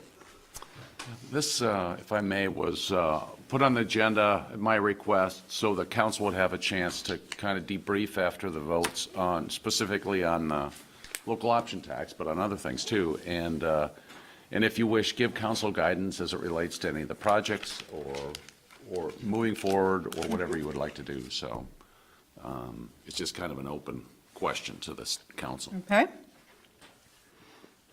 Well, personally, I would like the staff and other council to work hard with the legislature to get them to embrace the 0.5% on the rental cars. I think that amount of money will be really important to helping to maintain or repair our roads for next year and going forward. Completely agree. I wish we could go up to like 1% or 2% on it, but we put 0.5% there, so. So, you know, I think we should make a concerted effort. But if the legislature's open to not just 0.5%, I'd love to keep doors open. Well, would we have to vote again? I think so. Yeah. The council, or the legislature could change it to whatever number they want, but I think that they would be very much inclined not to do that because the voters have taken a position here. They almost always, of course, it happened before with the South Burlington Charter Amendment a few years ago, take a different position than the voters do, but on this, I think that they would listen to the voters. That's my thought on that issue. I guess on the other issue that was defeated, I mean, I personally believe that it was defeated in part because it wasn't connected concretely enough to a specific project. And that I wouldn't necessarily discount that as a possible future funding source for a project that, through lots of communication and input from the public, they have defined as something that they're strongly in support of. I mean, you could do it incrementally, right? I'm sorry, did you? Yes, you go could. ahead. So if the Right. 0.5% car tax, rental car tax passed, you know, it's possible that the 1% just rooms and meals by itself may have passed if it was separated from the 1% sales tax. I think the 1% sales tax is what kind of was the tipping point. Some people that passed me going into the polls expressed their disgust with a rise in sales tax specifically, you know. But a lot of people also asked and said, what is Article 3? I mean, it goes on and on and on, and I'm like, you know, and here's the funny thing is that, as I said it like on the webpage, was that at Orchard, 109 people bypassed all four, at least 100 people bypassed all four races and didn't fill in any bubbles and went straight, I'm sure, to Article 3 and went no, and then handed the ballot back and said, I'm done. So the focus was, for that margin of voters, was like, I don't care about the contest and whether Barrett's running against Davis, you know, or these other uncontested races. I'm going to go straight to Article 3 and just say no. So there was that, some of that sentiment. Sure, I think there always is that, Right, you right, know, the right. sort of, And the I don't margin want wasn't taxes. that bad, considering. Considering, yeah. So the question is, I mean, if we get a second, if we wanted to take another whack at that particular tax, you know, maybe just rooms and meals, it might be more palatable if there were a project, you know, and we did have, you know, one really good project and two sort of dreamish ones, right? And Well, so, except And I think that depends on people's perspectives, too. But I think the recreation center plan, while it may have been really good in our minds, it really wasn't discussed by the public to the extent that it needs to be. And I think The reason I wouldn't shut the door on a local options tax is that I think once we have that engagement with the public and a design and a price tag, then we would know what kind of mix of taxes and revenue you would need to, build Plan A or Plan B or Plan C. And I think that's the kind of granularity or tangibility that the public needs. I think it just was too ephemeral. No one really knew what project we were talking about and sort of what the cost and, are we just going to raise this to raise this? And I think that's possible. I did sense, and it's something that was my initial and immediate reaction to, was a rejection of the sales tax and the rooms and meals tax as well. But I hear you when you say you think that the sales tax is what received more opposition. And I would like for us, not to dismiss that, but to look at other options. And I think that we have some retired debt, we have some impact fees that we could look at. I also wonder when we hear from, and I'm trying to remember his name, it's not coming to me, the man who was here who does the adult sports leagues, and looking to actual leagues and see if there would be some kind of if there truly is a need that these populations see as a need, that they might be willing to pay an extra donation when they sign up for hockey or whatever they're going to be doing. I just signed up my daughter for softball today, and you can give a donation, right, on top of your registration fee, right? So let's build a new arena. Let's build a new for soccer, or for pickleball, or for basketball. When you what is it called? A new court. So I think that's another option for us to think about.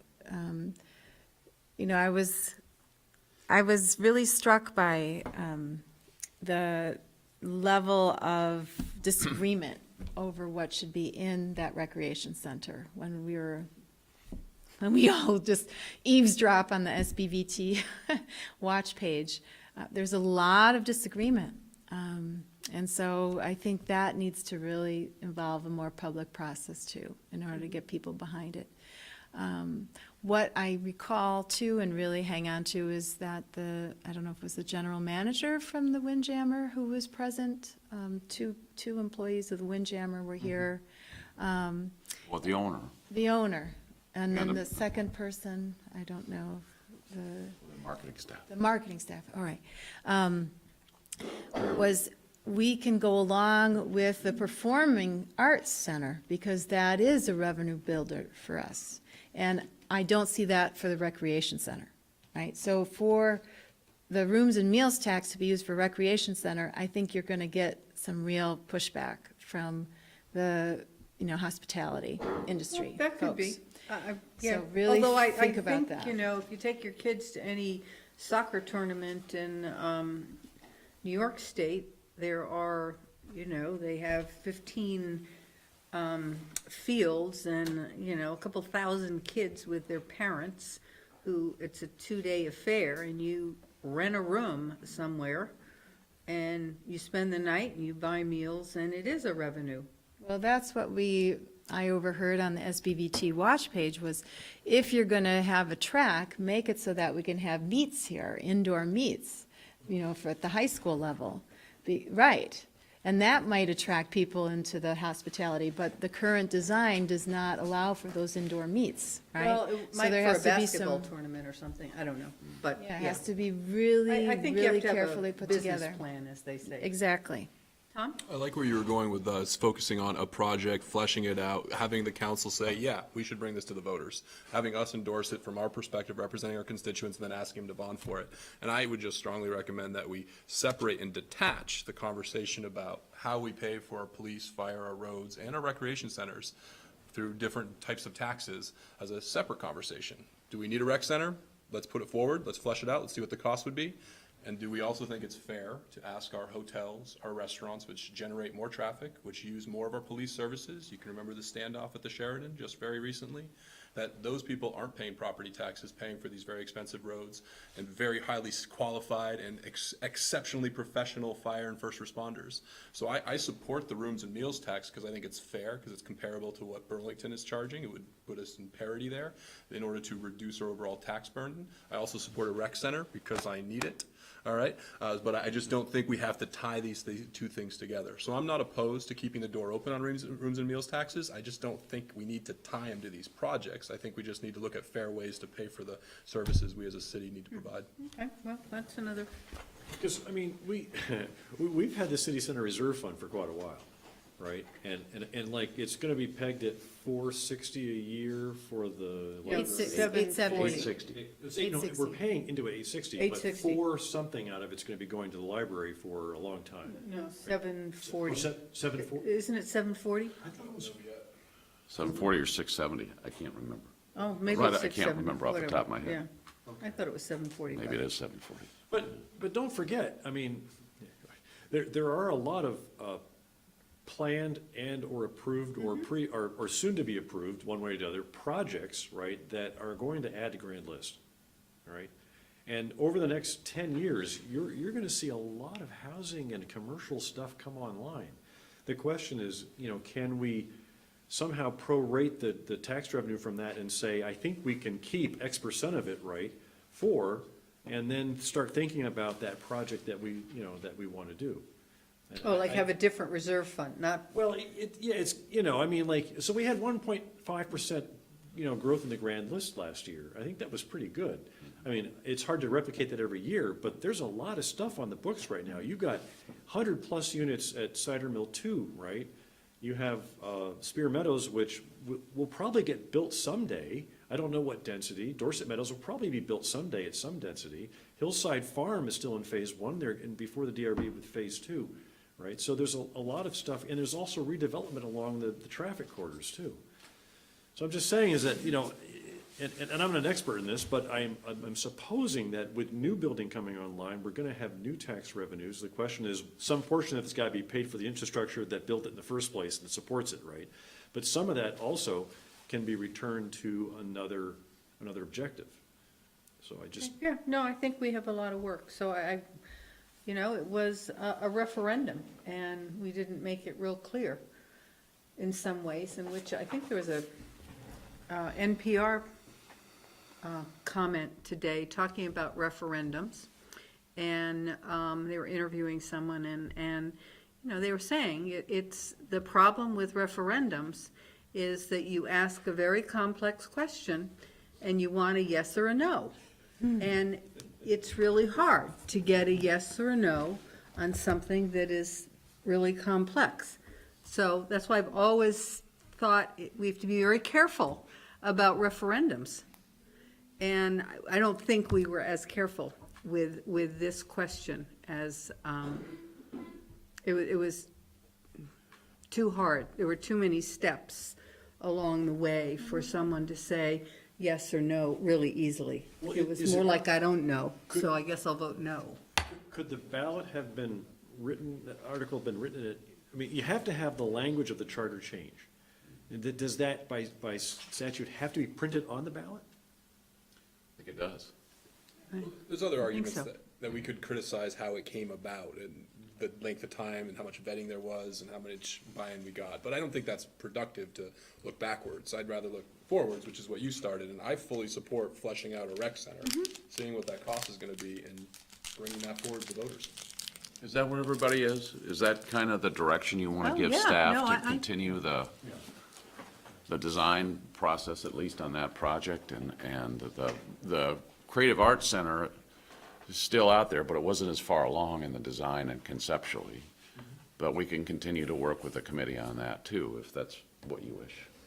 And this bike path over, Yep, I mean, and the bridge. that has to be shared. That cannot be South, I've said that from the very beginning. It Yes, I cannot think be that's just a a South. Burlington contribution too. Yeah, but people come from Williston and from, they bike all the way to UVM. So this is a regional asset. It is. That should be regionally funded. For your question on the Performing Arts Center, is there a committee that we appointed people to, or is? You didn't really appoint.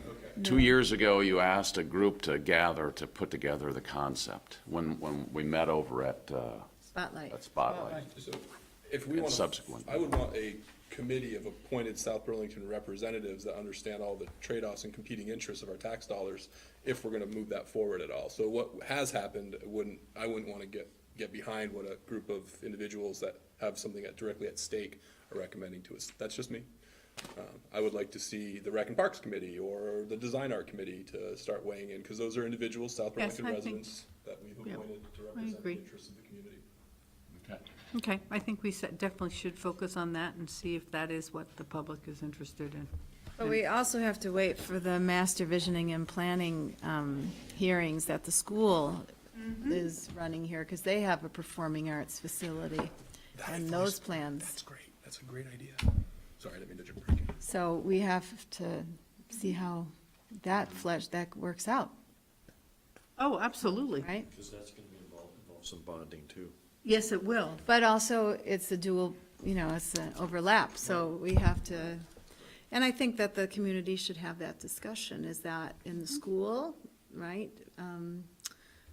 Kind of On the- umbrella, or is that in the city, the civic umbrella, right? It could be a partnership. So if the city contributed money, if it was on the high school campus, I love that idea of a performing arts center attached to the high school. The Well, only when you thing say that the we city see. contributes money, it's my taxes, right? Is that what you're gonna contribute? So in the Separate We budgets. have to be city careful, budget, too. 1% The schools have a level go over to the of school? security requirements, and they've just in the past year and a half put in so many new, guards and doorways that are, heavily monitored, and I don't see that as a public facility, to be quite honest, unless it's Essex has after one. school.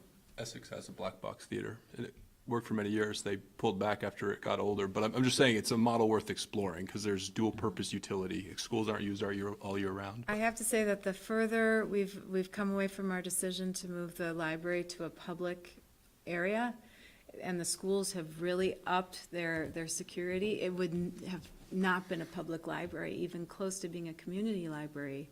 I mean, they have now a guard at a window, and you have to go through 2 sets of doors to get into the high school. How could they have had that public library there during this time? We use our schools for a lot of public events. We have plays But there not during already. the school day.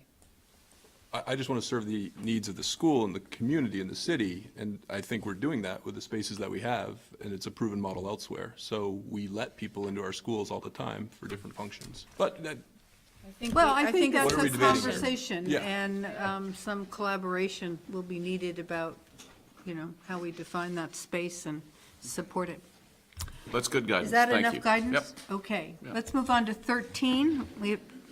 This is to authorize the city manager to execute interlocal agreement with the Champlain Water District related to projects in Red Rocks Park. Second. Is there any discussion? Yeah. We have a motion So- to so- approve and a second. Yeah, this is the tree removal. Yes. Yeah, project, okay, so there's been a lot of discussion on the SBVT Community Watch page about what's the best way to get rid of the wood? And how much carbon will be released and, right, so, but the plan is to chip everything and move it off-site, right? That means the logs, the branches, And everything. to then replant And just- with natural, If we're able to. if you're able to. But CWD needs to have access to the Right. long-term. So I The think it's sort of a slopes- no-brainer. Stabilization. Well, the Gotta let reason 'em- to remove the logs is because there's no place really easily to put them, right? Drag them off in the forest, I suppose you cut them up small enough, but then you're dragging them through the forest. And you're causing damage that way. So the plan is that we would give them permission to do this, right? And then the logs Everything gets will be chipped. chipped and taken off-site on that road, through that road, so they don't make a new road or, To be used for other South Burlington public Sure. projects. good. Okay, so we have a motion and a second. Is there any further discussion? All in favor? Aye. Aye. Okay, all our items could be that quick. Item 14, council review and possible approval of a letter to the members of Vermont Legislature related to hate speech in Vermont. And Megan, we asked 2 weeks ago, or a little less than 2 weeks ago, I think, to develop a letter, which she did. Tim had some concerns, which he then edited, I guess, Megan's letter. I heard back also, I sent it also as a courtesy to Monica Ospey, since she asked us to do this. And she also came back with a suggested edit. Have you all seen Tim's edits? Okay, Monica's, and I wish, I'm connected, but I can't draw up her email. But she wanted us to really remove any discussion of past council chair and really get to the pall that it puts on our process. So really to, turn to the second paragraph on, I guess. I can respond to both. With regard to Tim's, I don't see this letter as a means to give anybody a podium from which to speak, other than our legislators to issue this, this bill and turn it into law. And so I thought we are not in a position to direct them because of the, intricacies of this kind of legislation. But what we can do is condemn acts that we find unacceptable. And I don't know, we can certainly remove the name of a perpetrator, although I do not see this as anything that's glorifying him. I wish to dispute that notion, but I also think you have to, speak clearly. And euphemisms I've always found to be very difficult when you're trying to be clear. With regard to Monica's suggestion, what I responded to her is, we can make any and all of these changes. This isn't my document. This is now, for everybody to make changes to. I struggled, putting it together. But what I was trying to do in that first paragraph, because we had talked about expressing our sympathy and solidarity, and so I wanted to give some background as to why we are responding as a legislative body to what occurred in another municipality. But also to get at what I read in the press, and I don't know enough of the facts in order to say it clearly enough, but there was some question as to whether our Attorney General could have intervened in Bennington and really taken issue with the manner in which the police responded to vandalism that Ms. Morris and her family experienced. I don't know enough to state that clearly, so I tried to kind of finesse that and state that we hope that, or we believe that she should have received similar, protection as our council chair received. That was my way to kind of make some kind of acknowledgement that there has been some disappointment in the manner in which that was handled without coming down clearly on that. So those are my responses. That was my thinking behind it. Well, did you like Tim's, I sort of agree with him. I'd just soon not talk about Max Mish. Okay? Make my little statement here. And I just really appreciate what you just said, Councilor Emery. It's really important to speak clearly. So on this topic, I like to organize my thoughts, and I just want to state this for the people at home. From the articles I've read on hate speech that have been targeted at Kia Morris, I support the spirit and intent of this letter because in a free society, the best answer to hate speech is better speech. The specific individual mentioned in this letter stepped into the public domain when he made these public statements about a public servant, so I am ready to publicly condemn these actions for the reasons Councilor Emery articulated. If a vote on this letter is made tonight, I will proudly support it to make clear that intolerance and racism are not acceptable tools to sway the public debate, especially in a citizen legislature. My only hesitation to endorsing this letter as currently written as a council is that it may introduce a legal liability to the municipal entity that I sit here to steward. When I take actions in this seat, I do not do so in my interest, but in the interest of the city. And if a formal action by this governing body of this city, specifically accusing by name an individual of improper action, offers that person legal recourse to sue our municipal entity, then I would ask that this language be first reviewed by our legal counsel before we as a governing body take action. More specifically, I'm concerned with some specific references, and you guys were just circling that, and I think Tim's revised version might directly address those concerns. So I would gladly and proudly make these statements as an individual, abhorring and condemning these actions as an elected representative and as an individual, but I'm cautious to formally make them on behalf of the city of South Burlington, as that might expose us to financial liability if the language is not carefully considered by our lawyers first. So to be perfectly clear, unless our legal counsel or city manager encourage us to pause before acting on this letter, it has my support. Well, I'll just respond to your question. Yeah. If we're going to accept his edits, then we should take out the responsibility to speak out and censure action. I don't know. I mean, I feel that we don't censure. We just simply say people should speak out, and I find that to be not clear and contradictory, actually. So that's the third paragraph, where, When you're talking about Mr. Mish's actions? well, just the first sentence is, although we hesitate to prescribe a legislative and legal course of action with regard to racially biased speech, at the very basis of our protections contained within our social pact is our individual responsibility to speak out and censure actions that go beyond the bounds of decency and wrongly injure others. Well, he included that. Right, but then we don't censure, we don't condemn, we cut the condemnation. So I'm willing to take out a name, I have no issue, but if we're gonna take out that rest of that third paragraph, then we should perhaps consider taking out the entire paragraph. And I find it to be then just Is there a an time? expression of, you know, Do we need this by a date? Is this like a time pressure? we support you in your, you know, pursuing this law, but we don't condemn anything.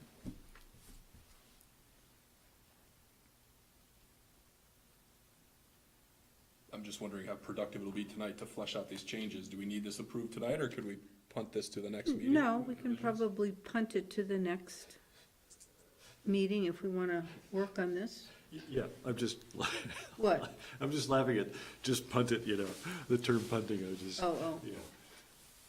Well, I was just using the. No, it's fine, it's fine. The reason I made these proposed changes, right, is because I thought that what we wanted to do when we last talked about this was create a letter that expresses our support and solidarity for Kia Morris, and our discussed at what happened to her, right, and to help the legislature form what they think is going to be hopefully helpful legislation if necessary, right? So, but first of all, it was to express, you know, sympathy and solidarity with Kia Morris, right? And at the same time, I wasn't thinking about possible legal repercussions of this letter like Tom was, right? But I was thinking in terms of mentioning the individual's name in here that I don't even want to say his name, right? Just because I don't, right? And it's not because of that, it's because I don't want to give this person the satisfaction of having their name said out loud in regards to this case, because I'm not an expert in the evidence in this case, even though what this person did I find to be, you know, disgusting. He doesn't deserve it. So I thought that my changes here keeps the spirit of the letter intact in terms of our advice to the legislature, and it also keeps, outstanding your concerns about the difference between wanting to protect free speech, right, but also being able to protect people from this type of attack. So that's why I made those changes. It also shortens it up because I wanted to be, not too long and just get to the point of what, we think is important here, which is supporting legislature, trying to support Kia Morris. Yeah, the only question I have is, does it make sense to keep that first sentence in the third paragraph? If we remove the rest of that paragraph. No, I think that the first sentence is still good. I mean, Still good. we can add the "we condemn unconditionally" and just change the rest of the sentence if we wanted to. I mean, I think we should. Okay. I don't mind saying we condemn unconditionally. I mean, because that's sort of one of our points. Right. That's how we offer support to. right. We just need to be careful that since we're not experts in the facts of the case, Right. right? We know generally of the case. We're not the Attorney General. We're not the police involved. So, and not all the facts have been determined, but there are ones that have been determined that lead us to this conclusion in the first place, right? So. Right. I mean, we've read perhaps the language that was used, and Yeah. I condemn it. I mean, Yeah, yeah. I don't condemn him, I condemn the language. I think that's the distinction. So, would you want to state that how? We condemn unconditionally The acts, that have degraded the political climate of the state, Yeah, in addition to destroying the peace of mind of the public servant. yeah, that's good. is that Okay. okay? Yeah, Yeah, I think that's great. Thumbs up, yeah. all right. And then include the final one. I mean, you did a very nice job. I really like it. I really did like it. It was hard. No, I can tell it's hard, but you write well and you expressed it. I would also include the part about one of our past chairs, because I think that Yeah, I think that really. that to me underscores that South Burlington really knows what you're talking about, because it happened here. For two things, two That major was things. what I was intending And, to state. and I think that's really powerful. Yeah, yeah. This isn't just kind of a, oh yeah, we don't like hate speech and we're with you. But it's happened here and we know how scary and disturbing and intrusive that is. Right. Okay. Well, since Monica's in here to argue against that, we'll agree. Okay. So, I'm making changes right here, so. Right.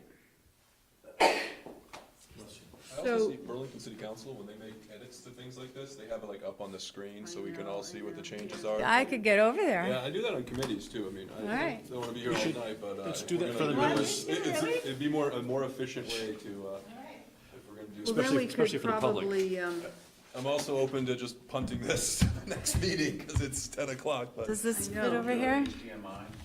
We have to go through all of those liquor licenses. Really? Every single one? not individually. We didn't last time. Probably make the cube over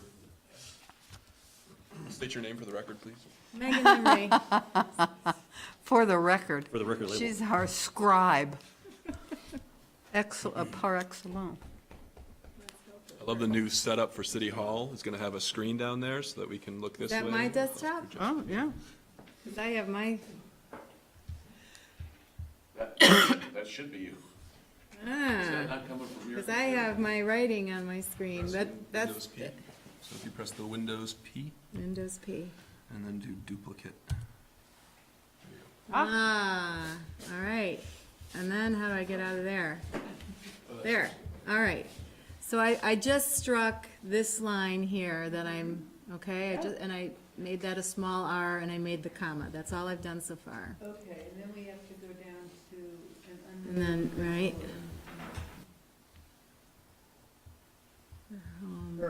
yeah, after her car, home and farm were Vandalized. vandalized.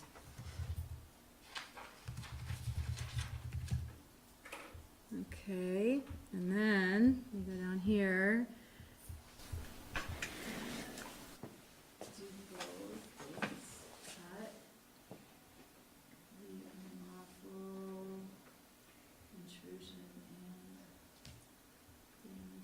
You have your original copy, though? This is the original. Oh, are you using- I can save it differently, though. No, are you tracking changes at all, or just? I'm not. You know? Just making them, Okay, because we've agreed to them. okay. I just love to keep originals of everything, just that. I'll save it under a I mean, separate name. I don't have a soft of your original, that's all. Okay. I'll save it under a different name so you Okay. can see what it looks like Okay. if you really want to have the history.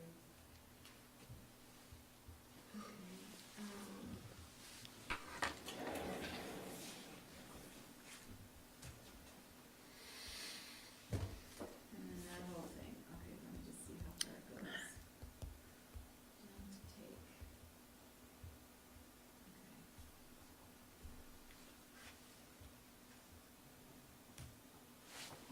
Okay. Right.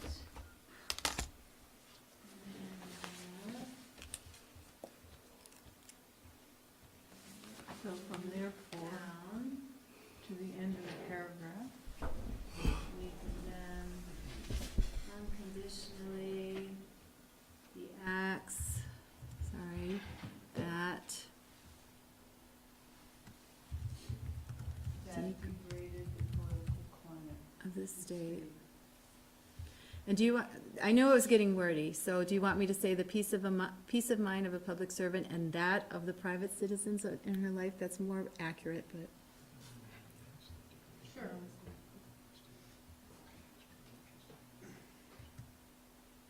Tim Wanted to Victor know Marion we're typed smart. that too. I know it's small. Do you want me to make it bigger? Because I think I got all your changes, right? There was nothing more in, all right, let me make it bigger. Good, and that's one page, and our signatures are on the second page, so that's perfect. Print it tonight so that we can sign tonight? Sure. So that's, Can you print from here? I don't know how. does anybody have a little USB? Yeah. I can save it to your USB. Does that read well, that paragraph there? Although we hesitate to describe. The legislative and legal with regard to race.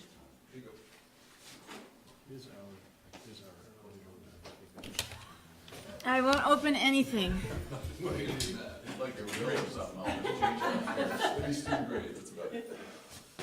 I certainly won't project those on the screen because I'd get my hand slapped. All right.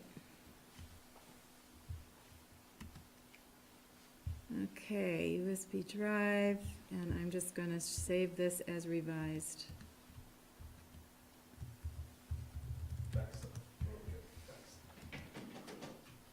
Pardon?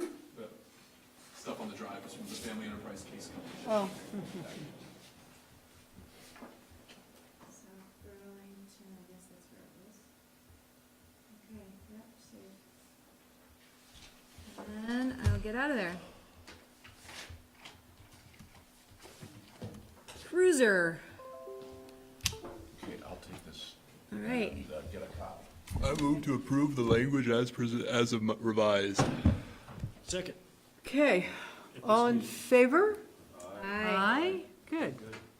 Okay, so let's move along, thank you very much. 15, so I would entertain a motion to move into Liquor Control So moved. Commission. All in favor? Aye. Aye. Okay, so I would further appreciate, is there any discussion? Yeah, just, I mean, Magic Hat fills growlers. Is that considered a first class? It must be a first-class license thing, right? Because they're essentially selling bulk beer, but we don't have an expert here, so I'm not gonna question it. I just was curious. I mean, they've started selling food, right, now too? Or is But they manufactured on site, is it like a vineyard there where you can serve wine differently, be like tasting it and selling it in bulk? Well, they 'cause you have the make it on site? taps to serve, so Well, that's first- Magic Hat Brewing is asking for a first-class restaurant/bar license only. Maybe that includes second class, because everybody else is asking for second class because they just sell the bottles or cans. Yeah, I think you know? first class probably covers it all, and second class limits it to beer and wine. Let's- Okay, so I would entertain a motion to approve all of the liquor license applications listed. Second. Any discussion? All in favor signify by saying aye. Aye. Okay. Other business.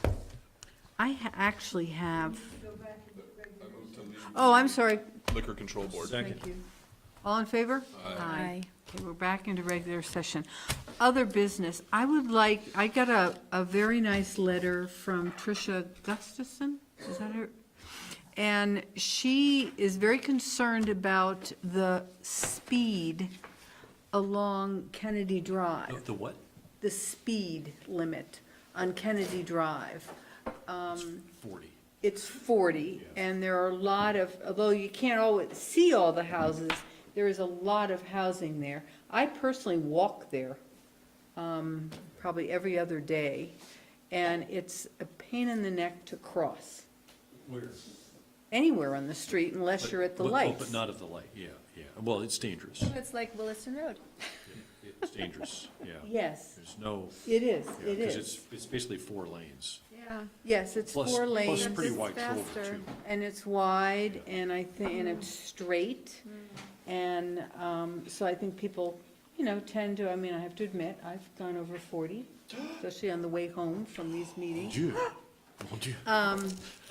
But, so she would just like, she wanted to know how difficult it is to change the speed limits. And so I would like to have an agenda item at a later, she couldn't be here tonight, at another meeting to discuss some of that. I think See if it's, that's I mean, we obviously need the police in and get some police reports. I think it's worthy of the discussion. I will just interject my historical memory that it was seen as the green belt. So it was, supposed to be a way for cars to move quickly. So we can certainly change that, but it wasn't, that was its original intention. But there certainly is more and more housing that is being There built. is. You got the O'Brien. Yeah. Well, you're gonna and have an the intersection. New O'Brien. Yeah. Well, when the new intersection curb cut occurs, right, for O'Brien, where the trees are totally parsed Yeah, out, there'll right, be a light, then maybe? there's gonna be some, so then that's when we're gonna talk about a critical load in terms of like, this, from light to light or light to whatever is gonna be much shorter, When I first got on council and sat down with Trevor Whipple, he told me, not necessarily in confidence, but that there was a clerical oversight in that he said there was no official speed limit on Kennedy Drive. What? Yeah, he said in the books, there's no official In the speed limit. books? In the books, Yeah. because But of the way it was built. but there are signs. But there are signs. Yeah. I don't know if there's any truth to that. Maybe they corrected it. Maybe he was reflecting on a time before it was corrected, but I think it's worth exploring. Okay. But Well, I have the said in past traffic and meetings. motor vehicle ordinance where they have speed limits almost per street, but maybe not that one? That's Is what he that said he's to me. He referring said it to? almost in passing and chuckling, that in court, somebody called him out, that there was no official speed limit on Kennedy Drive. One comment I made here like 5 years ago or 6 years ago was when they were talking about Kennedy Drive and the reconstruction and stuff, was that it's a shame the speed limit is 40 because it creates that much more noise from tires in an area that's dense housing on one side and it's going to be dense housing on the other side. Yes, and we've identified. Well, anyway, so I would like to put that on a later agenda. And I also will let you know that I'm going to pursue an additional steering committee meeting with the school board to specifically discuss how we can better communicate and work with them. There seems to be some heartfelt feelings, concerns about lots of ways we have interacted recently, and I think we need to get beyond that and have a good conversation about what are some steps. I mean, you all have gotten the little email that I sent out about having met with Bridget about here are some ways we can better communicate. She responded with some other comments, and I think we just need to sit down and have a come to Jesus conversation about how we really need to move forward. We have too much. Over a nice meal? Over a nice meal, Tom, wouldn't that be Or nice? ice cream. Ice cream, I know ice cream. Ice cream. Okay, so that's just, I think in the planning and, The steering Kevin committee's and I- social. Ice cream is social. all right, any other business? I'm not going to be here the first week of July, so I don't know, it's the July 4th week, and if we were looking at the schedule that far out, I would just encourage us to think about that date if others are going to be also traveling around the holiday. You know what might be helpful is probably, just for that future planning, is to, if people know their summer schedules, and they know that they're gonna be gone this week or that week, if we can know that ahead of time, and then maybe we can map out Yeah. when we can meet and continue work, or if, we don't need to meet 1 month, I hear in the condos days, they would just take a month off in the summer to give staff reprieve. I don't know if we could take a whole month off, but maybe July 4th. Okay. Staff's fine with that. Well, what, Motion to adjourn? adjourn. So moved. Second. Did you want your copy or no? All in favor? Aye. Aye. We could have a Google Calendar just for city council if you wanted to. Oh, so David says enjoying 50 degrees and snow, sun with the Comey crew after 6 days of incredible skiing. The See ya. Comeys are my children. Sorry, I'm not enjoying the company of the CC this PM, not really. The kids are great, dinner and airport next week. We'll talk later. Do you want me to wait I on this will, letter? once I have Just to see if access, David can I will sign do it. that. I'll do that as soon as I get home. Oh, On this, or it's kind of timely. I know.